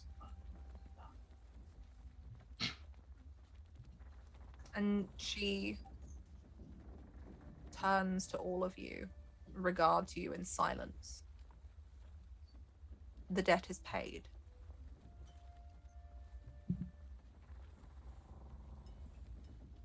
She waits for a moment, and her eyes linger on you, Leheb, and the bowl and the ink that you hold in your hands, and she smiles. And she leaves.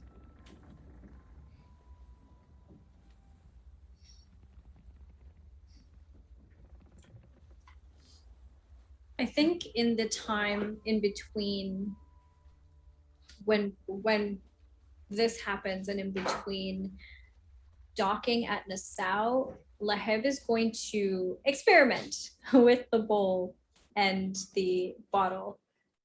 I have an idea for the first thing that they might try. Mm-hmm.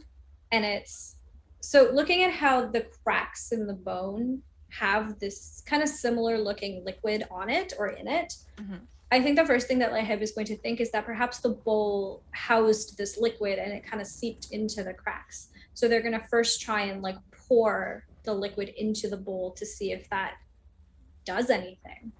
Okay, so you crack this deep crimson wax seal and uncork the bottle.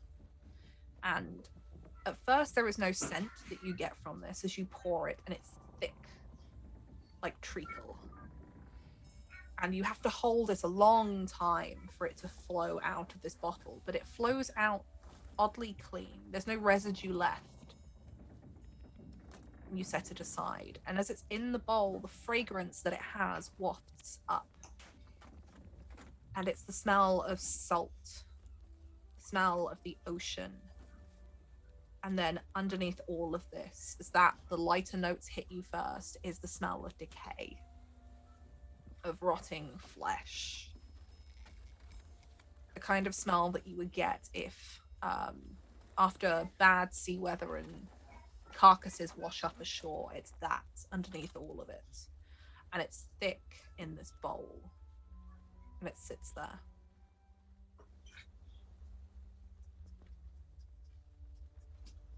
You're muted.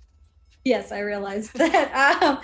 Okay, this might be a bad idea, but we're gonna do it anyway.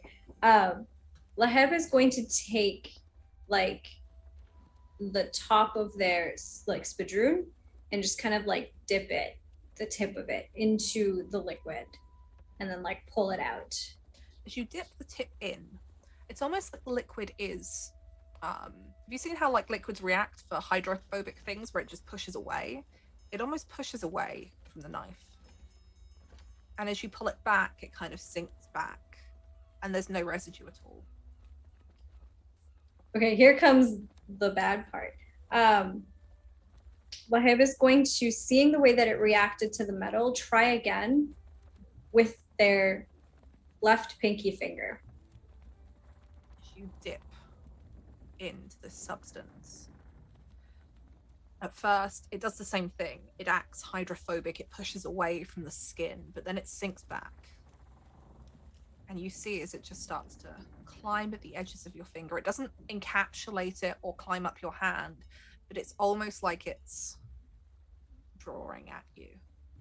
These ripples that, instead of sinking down across your finger like water would run, seem to not climb, but are somehow given life by the contact of your flesh. That's what I thought. All right. But if you remove your finger, it all comes off cleanly. There's no residue left on you. Cool. Yes. So then Lahav is going to one last experiment, is going to take the tentacle arm that they cut off of that one creature and put a little bit of that into the liquid as well. So I imagine that perhaps you've kept this tentacle wet by putting it into like a jar with some salt water or something to stop it. It is now rotted. It's, as you pick it out of this, its flesh begins to peel away.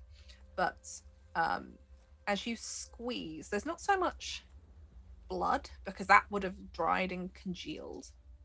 So there's no liquid blood, but that congealed kind of goopy mess plops into this.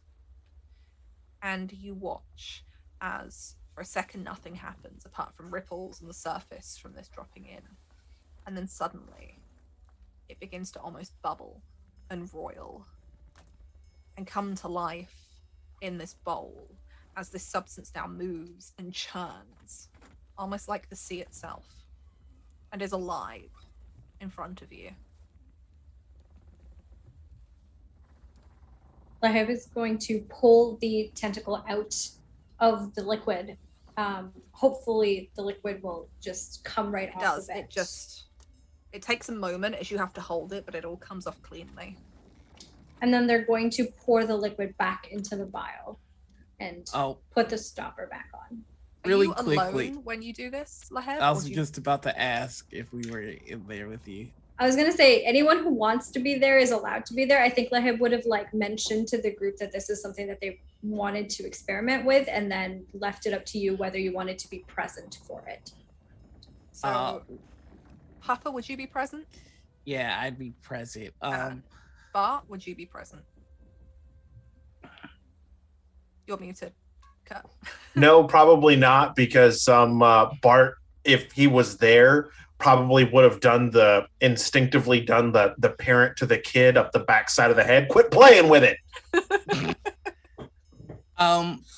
When you take the tentacle out and the liquid's just in the bowl, and the second your attention is diverted away, Papa's just gonna put his hand in it. You place your hand into the now roiling substance, and again it reacts the same way. It's hydrophobic at first, and then it seeps and covers your hand. And the weird thing is that because you've got your hand in there, it suddenly feels like the bottom of the bowl is almost flexible. I'm gonna you can push a little bit deeper than you should be able to, not by much. Have you probably noticed that if you push up to the wrist, you shouldn't be able to go any further with the depth of the bowl, but you do by maybe an inch. Yeah, I'm gonna go as far as my That's as strength far will as let you me. go, that kind of inch there, but it's odd. You don't know if it's just an illusion of the bowl, that maybe it is deeper than it looks, or perhaps this liquid fills a larger volume than you'd expect. But there's something off about that. I'm gonna kind of feel around to see if there's anything that's hidden in this space that shouldn't be. I won't make you roll for this. There isn't anything hidden there. You don't grasp anything. Papa, you have a connection to the other, much like Lahav, but with your hand in this far, you almost feel like you're not reaching into a space, but you're reaching out to something.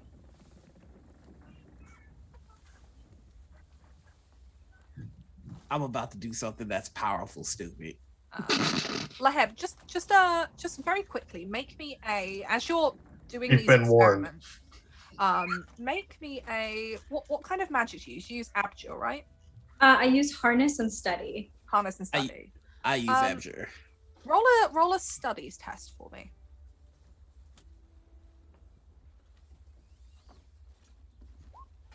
19. It's taken a while as you're looking at this, and I imagine as Papa's messing with this, you've got books open and you're looking up different things. You're trying to find a correlation to something this could be. And as you're looking through these papers that Papa had rolled up, that I imagine are like still curled and slightly smeary, some of them maybe still wet, you come across a book that you had on divination and summoning, the ability to peer or speak to other things or peer into other things. And you have read about the ways in which things like black mirrors, obsidian mirrors, are used for scrying and divination, and crystal balls. And in some cases, people have used dark bowls filled with water lit by candlelight to divine. There are other theories that if you can divine something to see into the other, you can call into it too. That the line between seeing and being able to just cross that barrier is very thin. You just have to find the medium in which you can do it. That's what this kind of now that you're seeing this and seeing that extra sinkage, that's what this is making you think of. Some kind of divination, some kind of ability to see or just breach that ability. But Papa, what were you doing? You said you wanted to do something silly. Not silly. What we're doing is we're doing something powerful, stupid. Is the statue the statue that makes us all feel icky around? Probably. I imagine Laheb is the one that has been safeguarding it. I've been keeping the black stone. The green statue is kind of up for grabs if anybody else wants to keep just that. get left in the captain's quarters. Like, none of us want that. None of us want to be anywhere near it. I'm gonna take that and put it in the thing and see if there's any reaction. Put it in there? Mm-hmm. Not so much. It kind of curls up the edge of it like it did with Laheb. Yeah. But it eventually kind of sinks back. All right. So that wasn't the powerful, stupid thing. This is how big is the bowl? The bowl, maybe 3 you say inches, like this big? 3 inches. I swear to God, if you break it, like 3 inches deep, you know, about the size of like an average like dinner bowl thing that you'd like maybe you'd eat ramen out of. This is you can clearly see the only thing I use bowls for. But it's got these large shark jaws on either side. You probably saw the figurehead as well. When you see this roiling, Laheb, you weren't there when the incident occurred, so you wouldn't have seen this, but the figurehead of the ship that you saw that came out of the water was shark's jaws, and it had contained within them a strange black substance that appeared to have a life of its own. All right. So is this bowl big enough for one to, I don't know, put their head in it? Maybe not your head, but probably your face. All right, yeah, we're putting our face in it. Are you sure you want to do that? No, but we're gonna. Let's go. Okay. I'm gonna need you to spend courage to do this, Noir. How much courage are we doing 4 here? 4 points of courage. 4 points. All of it. All right. I'll take that. I'll take that 4 points of courage. A, you have to have the courage to do this. Mm-hmm. B, this is kind of like casting a magical spell. But Laheb, as you look up from your book, these pages about divination, you watch as Papa just... it's up to you. Are you bringing the bowl to your face, or are you kind of bringing your face to the bowl? He's bringing the face to the bowl. You watch as Papa is bent over, and before you can say anything, plunges his face into the bowl until it's, you know, kind of sitting around this area. So the eyes, the nose, the mouth submerged. As Papa is doing that, Laheb is going to attempt to cast Black Spot on Papa. Okay. What I will say is go ahead and spend like 2 points of courage, and we'll just say the spell goes off. because you're not really under any duress here. Papa, you feel something on the back of your neck spread across your skin. And you, when your face is in here, you can't hear Laheb anymore. You can't hear the room. But something spreads across the back of your neck that you gather is not from this bowl. But as you sink your face into this blackness and you open your eyes, if you choose to. Yep. You see like there's a thin veil across your face. You hear the sound of water all around you. And it's like you're moving towards something, pushing through this water that never seems to touch you, obscured by this blackish veil that's across your face. You can hear the water rushing past until you hear something, a deep, low moan that at first maybe could be mistaken for whale song, but is more terrible than that. What do you do at this point? Do you continue to reach through and kind of channel yourself through this? Yeah, I'm just gonna keep it pushing and kind of look for the source of the sound. Okay. Go ahead, make me a harness test, please. Woo boy. All right. Harness. We can do it. Harness is a +2.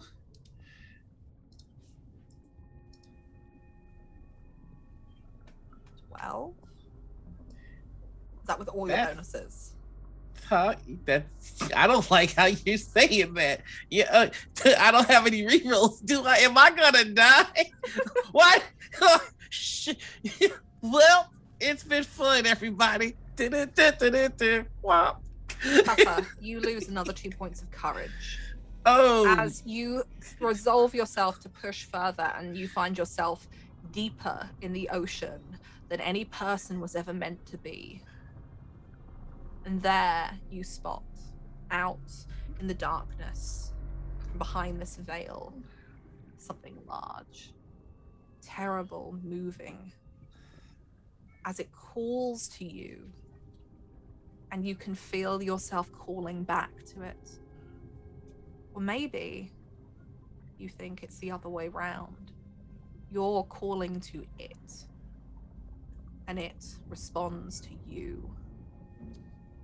And you see in the depths this massive creature, bigger than anything you have ever seen. Tentacles bigger than the one that Laheb summoned to smash onto the deck of that ship.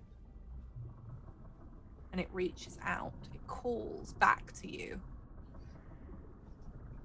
as if it's searching for you. As if it's trying to get closer, as if it's awaiting a command. Do you try to speak to it, or do you pull back? The moment he started questioning whether he was calling to it or it was calling to him, Papa made a choice, which is, if there's ever any uncertainty like that, embrace certainty. So he's calling to it now, and he's asking if he can find the will. He's going to ask. Facing this entity, there's no point in him hiding his true voice or his true face. He just goes, "I need you to tell me where my captain is." Laheb, what you see as this is going on is Papa still face first in this, longer than a person should be able to hold their breath for. And then suddenly it's like he intakes breath and the liquid in the bowl sinks down a little further, as if he's just inhaled it. Papa, you reach out and ask this. Go ahead, make me another harness test. Right. 1 second, as I have to shut my door because it is cooking. No problem. Hey, Roll20, how's it going? Look, I play a lot of games throughout the week. I need you to just find it in your heart, not to me, just this one time. Just this one time. All right, here we go. There we go, 14. That's better. That's better. You're still going to lose 2 points of courage. Okay, now we're at 5. Let's keep it going. As you call out and you ask where your captain is. And this creature reaches back. And it's odd because you can hear it. And it's not like you can understand what it says, but you can feel it. And it feels confused, like it doesn't know what you've asked of it. Like it doesn't understand what it is you want it to say or do. Confusion about who you are. Like it doesn't recognize you. Like a child. Almost. A childlike, not knowing because it isn't intelligent or because it's being obstinate. But like a child who's been asked a question it doesn't understand by a stranger.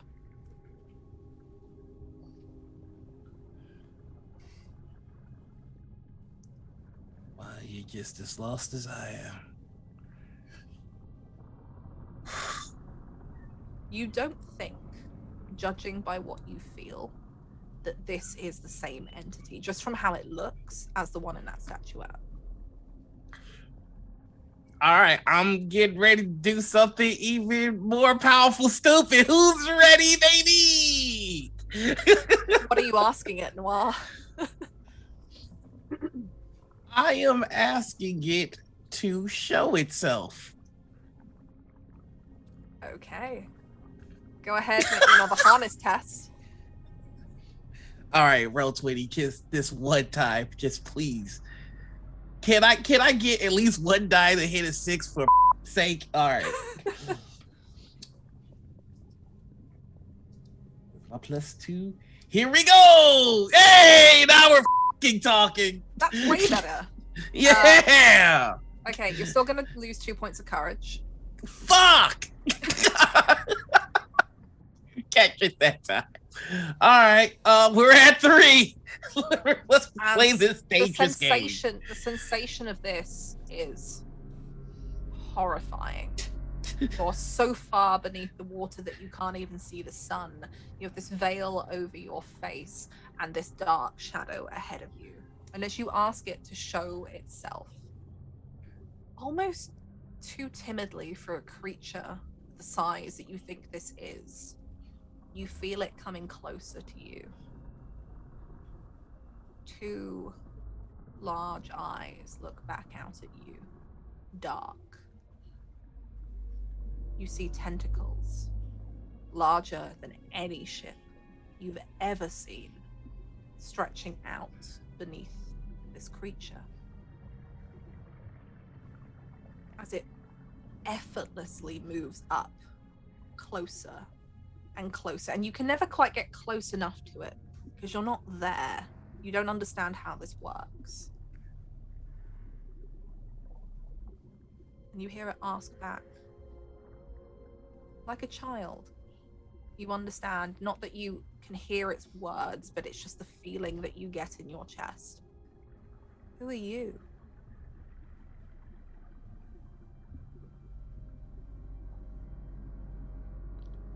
You are not the one that called me before.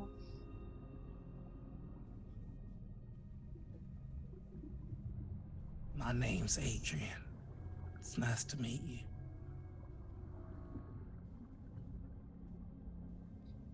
I think you call me Kraken.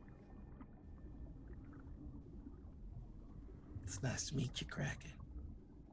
And then you suddenly feel a shift in it. Like it's being tugged away. And then in your vision, it sinks back into the depths, disappears, and you feel its presence leave you. If I can, I'd like to. Go ahead, make me a harness test. All right, Roll20. This is your last chance to not me to death. All right. And Laheb, all the way through this, is there anything that you'd like to do? Because all you can see is like Papa inhales and the liquid dips. And then he exhales and it comes back up. Like he's breathing this. And you can see the way his fingers grab at the desk, the way his body shakes with a terror. I think while this is happening, Laheb is just the black spot is there to make sure that if Papa kind of disappears somewhere else, that theoretically they can track where he went. Okay. I forgot for a second about that. During this exchange, it's very odd. You've never had this happen before. You can sense from the black spot that Papa is here in the room with you. But you also sense him thousands and thousands of miles away. Deep within the ocean. So far that you don't even think that you've ever felt a creature this far from you on this same plane. But it's not just distance across water, it's down. It's deep. And it's odd to feel him both here and that far away. So far away that it almost feels like your black spot would fade. Like any minute now, that connection might just snap and he would be gone. Also, Lahib, I think, is furiously like writing down notes of what's happening on like spare parchment that they can find, and also rifling through the like remnants of the books that they have to try and see like, is there anything remotely similar that anybody has ever written about? Also, there's the book from the governor's office that I took that was like a occult tome that I didn't have, kind of also going through that because presumably he is part of this cult ? And therefore maybe has more information. So all of this time, I think Lahib is like keeping one eye on Papa to make sure that he's okay and like not dying basically. And also like the other part of them is just kind of like, okay, I need to document what's happening. Yeah, so in between kind of documenting what you're seeing and reading and checking on Papa, you read through the books. You don't find anything specific about this, but the book from the governor's office is also about similar techniques, about how to see or reach places or reach out to things that are beyond what you can physically attain. And you're starting to wonder if that's what this kind of does, if this reaches somewhere or contacts something, or but Papa, what did you roll? I rolled a 21, baby. Okay. You lose a single point of courage. Oh, thank you. Now I have 2. As it's a struggle, because this creature, feeling it leave, it's an unnatural compulsion to want to know more. And you feel that darkness, the darkness that you know pulling you, just daring you just a little further, just a bit more. It could all be right there if you would just dare, but you know better than to be tempted. And you force yourself up and away. You try desperately, like when you're having a bad lucid dream, to feel the desk beneath you and feel the room that you know you are actually standing in. And you pull back, gasping for breath. And this is the best breath you have ever taken in your life. As the liquid peels from your face and goes inert in the bowl. Important question. Does the liquid take my face with it? It does. Okay. Not all of it, but it's like it's peeled bits of the paint. So you still have some of it there. It's not like you're completely bare, but it would be like you had dunked your face in some water. So yeah, he's just gonna come out of it.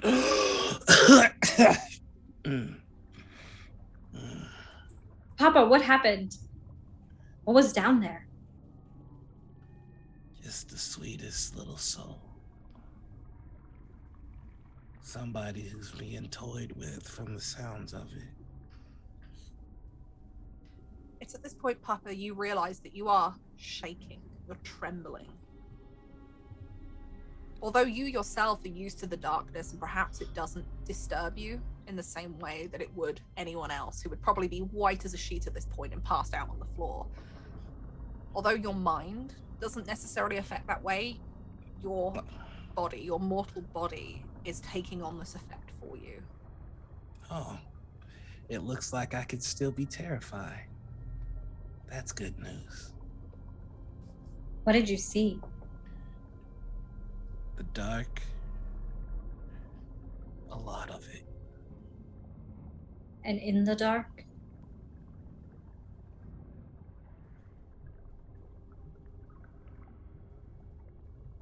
Just the most pure soul lost at sea being played with the power. Did you say a pure soul? Mm-hmm. Talk to the Kraken, I think. Then he was pulled away from me. I'd have liked to talk to him longer. Maybe we can again. And I have some books here, and Lahib just kind of like turns to the writings that they've been doing in the books that they have, and just kind of starts like rattling off, kind of in the like info dumpy way of like, well, here's like my theory of what happened and what might have been going on with the bull. And does anyone tell Bart about this, by the way? I imagine has decided to steer well. I imagine like at some point you've come in and you're like, you've just noped out, seeing the bowl and all the creepy stuff set up. More along the lines of just the whole, like, I don't know why, but in my head, it just was the whole, like, when Papa pulls up, it's like Bart just kind of like cracks open the doors, like, ratting us out. What the fuck just happened? And you see Papa taking in this deep breath as he's clearly stood up from something. The black liquid in that bowl, you can probably make out roiling for those last 2 seconds, like it's moving on its own before becoming still. And then that whole conversation mentioning the Kraken and the pure soul and reaching out to something. You what? I had a lovely conversation with the Kraken. You talked to a Kraken? Yes. isn't it exciting? No, it's how did you talk to a Kraken? I found myself lost into the dark. Looking into a bowl. Looking into the parts of the sea no man was meant to see. But you saw it. And so we all can. It cost. He just shows you his hand is just shaking. Like, you're watching Papa's physical body tremble like somebody who has seen something truly horrific, but is calm as anything. That's just the early onset of scurvy. Get this man an orange. Oh no, it's I lost a part of my soul that would have been damaged by what I saw, but you still have it. I wouldn't advise you to go where I've been. Go where you've been. Bart very nonchalantly picks up the bowl, and it's just like, oh, no. what? It's a bowl. No, it's a bowl. no. It's just a bowl. Lahib is like gonna take that bowl. You notice that even as Bart is kind of like unintentionally shaking it, the liquid laps up at the side but never spills. If you were to put your face in that bowl the way that I did, you would find yourself in a darkness that I don't know that you have the strength to pull yourself away from. What? It's a bowl. Who It's is just a bowl. Papa saying that to, by the way? He's not pointing it. He's just saying It's just out there? Okay. It's just out there. Wish to do anything with the bowl, Bart? As Papa's saying this, you've got it in your hand. So is he essentially calling me a coward? Oh no! If Bart chooses to interpret it, that what Papa has said is that he doesn't know if anyone else would have the strength to do what he just did by putting his face in there. However Bart interprets that is up to you. I will also mention that it's a lot clearer to see the fear on his face now that the paint is pretty much gone. I imagine you you're see- pale as well, like the Yeah, palest you you've see- ever seen Papa. tears and like there's no like smile or anything on his face. He's too out of it to hold a conversation with separate people. Anything he says just belongs to the room.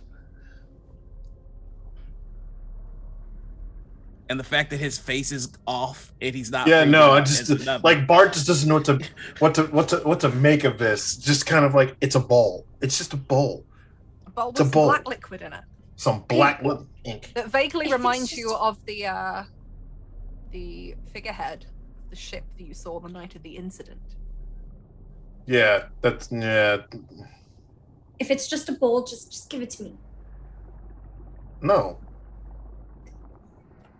Look, Bart, you're a good captain. You fire cannon real good, like real good. But I don't think you understand what you're holding in your hands. A bowl with he literally goes and he like sticks his finger in it to swill it around with like oily tar. The strange thing that happens is as you put your finger in the bowl, you expect to, like water or oil, Yeah. to put your finger in the substance. Instead, it splits away from your hand, like it's just phobic of your flesh, and then it comes back, and it starts to creep up your finger like it did for Laheb's, on its own, moving, not climbing all the way up, but just almost like it's pouring at you, trying to draw you. Nope. And he chucks the bowl across the room. Can I try and catch it? You can try and catch it. Go ahead and make me an accuracy test. As Bart just like, is it like a panic throw? Just like a Yeah, it's like a venom is trying to crawl up my finger, and I'm like, no. 21. 21. But you panic, just like, oh god, no, like get it away from me. Laheb, you dive with the dexterity that you have to the floor and just catch it before it hits the ground. You don't know if it would have broken. And there's a bit of you that's almost like, oh god, all the liquid's gonna spill.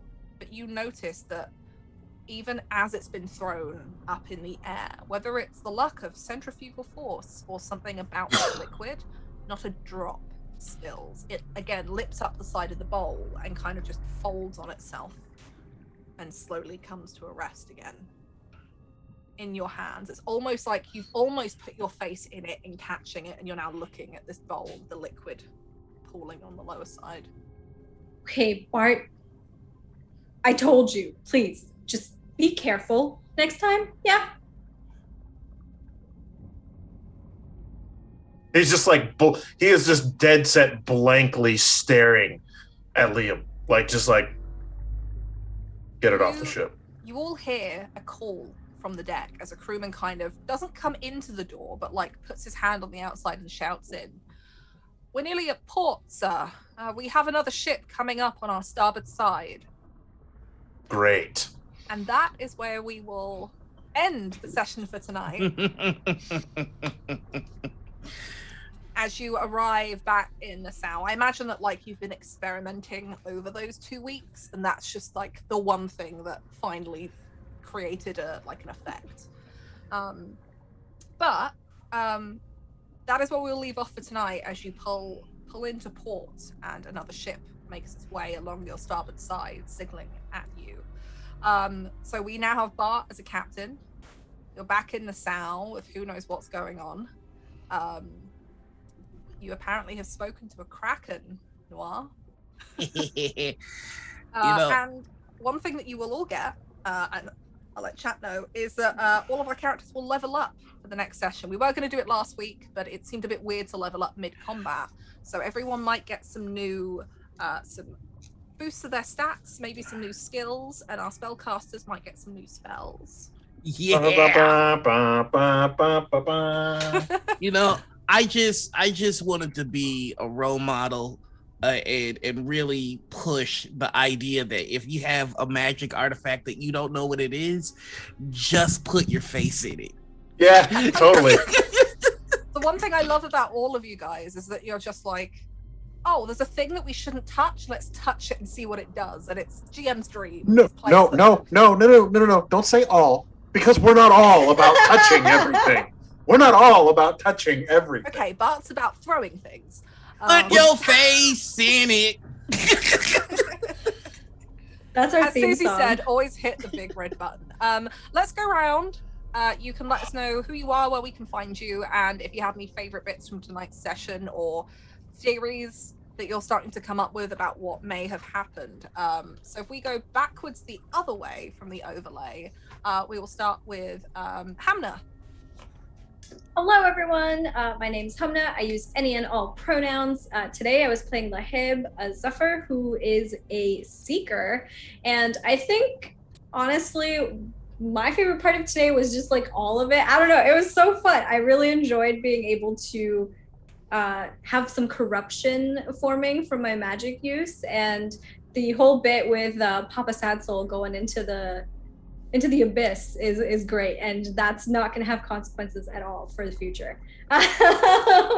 But if you like what I do, I am a TTRPG performer, and you can find me on Twitter at @shahid_, where I talk about all of the different projects that I'm a part of. We actually just announced today that I will be joining Transplanar RPG, a anti-Orientalist, non-colonial, all transgender cast for a short mini-series where we will be fighting all of a character's toxic evil exes, Scott Pilgrim style, going around all over the world. It's going to be great, so definitely check that out. Now we'll pass it along. I think next round on the overlay we have Noir. Hey, that's a me. I don't know why I said it like that. I'm tired. All right, I'm a whole ass Noir. You can find me all over the internet as the Noir Enigma. That's Twitter, Twitch, YouTube, TikTok, and Instagram. Yeah, I enjoyed everything about this session. I'm never going to stop having fun with how very nope-full Bart is.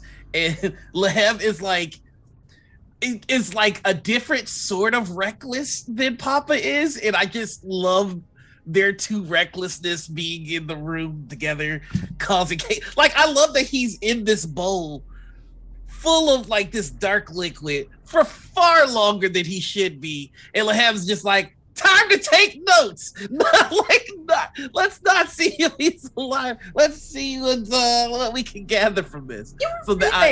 You were breathing, so it's perfect pairing, right? You've got Papa who's like, I'll do all the practical stuff, and Lahab's like, right, okay, you do that, and I'll see what this means by all of the books and things going on. It's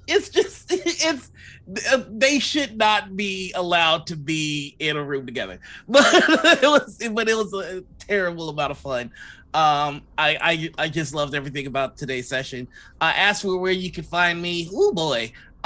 So we got a second season on Cobalt Press's Twitch channel for Into the Southlands. We've gone and done, we're on episode 3. We just did episode 2 yesterday.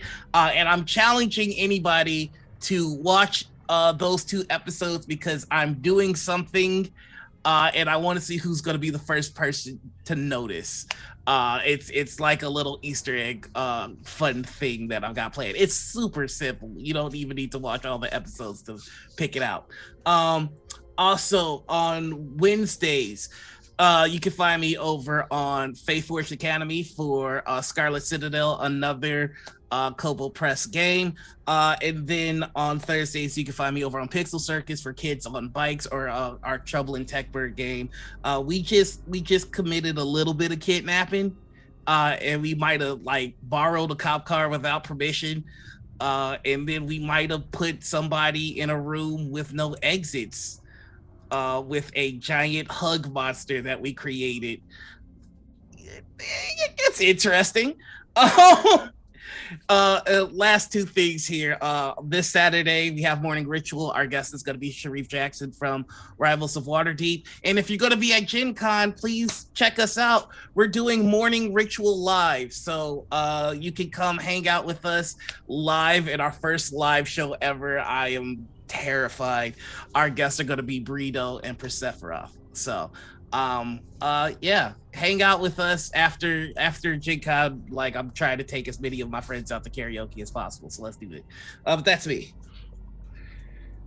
Oh, karaoke sounds amazing, Noir. And one day when I get to Gen Con, you and I Karaoke. karaokeing it up, okay? I would like to Yes. invite myself to this as well.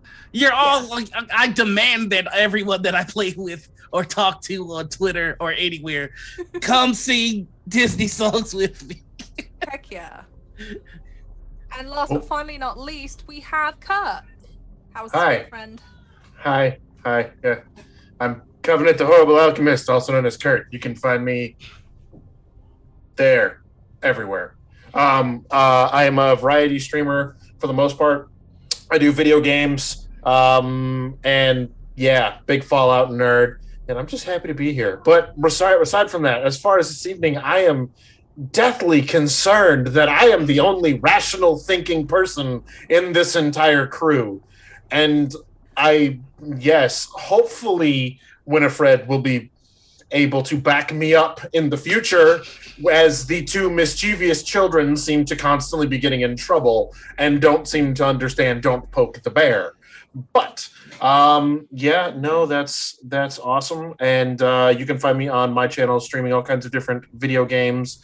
More recently doing more Apex. That's gonna be my big one on Wednesday, is doing Apex. I'm gonna try and drag Virginia into it, but we'll see what happens. And you'll have to drag me kicking and screaming into the game. Sure will. Sure. And then on Fridays you can find me playing Fallout 76 because it doesn't suck. I'm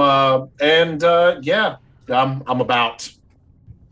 Awesome. Well, make sure you go and follow these wonderful folks. I am Virginia. I've been your game master tonight. I hope everyone watching has enjoyed this, as is all of the wonderful people who have come to play games with me tonight. You can find me on my own Twitch channel on Tuesdays and Fridays at the minute. Tuesdays I'm doing Phasmophobia with Susanna Grace, Amelia Tyler, and Hotflix Tom. There's just been an update, so tomorrow night, it's really scary. The ghosts now sing while they hunt you. I'm not a fan, so if you want to see me scream and generally panic and flail. Yeah. What did you just say? They sing now. They straight up sing now. In Phasmo? Yeah, they sing. Uh-huh. It's not fun, Noir. It's terrifying. It's frightening. It is frightening. I haven't played that game in so long. Noir, if you ever want to play, just hit me up. There's a bunch of us that do. But yeah, so come and join me for that, because it's gonna be all of us panicking and flailing and me just being like, why is it singing at me? And Fridays, I stream with Sam, Susie, and James, the BCG crew. I don't know what we're going to be doing this week. I wasn't around last Friday, but I know they did Sea of Thieves. So join me on my channel then as we all crew up together. And then I will be doing a Mass Effect run at some point after this campaign has ended on my own channel. So if you want to watch that, do. Otherwise, you can find me on Twitter as well and on other people's streams when that happens. And you can also now hire me for TTRPG work or other work. So if you need a graphic designer, someone to make your stuff look cool, or need a decent editor and proofreader, or just want to, commission me to write really, really cool prose sections for your TTRPG books, do that. All of the info is over on my Twitter, but you can throw me a DM on there. But otherwise, I think that's it from me. So for Black Cats Gaming, please go check out blackcatsgamingshop.com. Go have a look at your copies of the Ennie nominated spy game, nominated for 3 different Ennies. I think voting for that has finished, but if it hasn't, go vote. But if it has, thank you for voting. You can also check out Curse Captains of Cthulhu over on Kickstarter. Late pledges will be going up at some point soon, so keep an eye on that if you want to get in on all of the pirating Cthulhu action that you see going on here. You can also pick up Dreams, Nightmares, and Half-Remembered Meetings, all of the gribbly things for 5e, straight from the mind of one James, over on DM's Guild.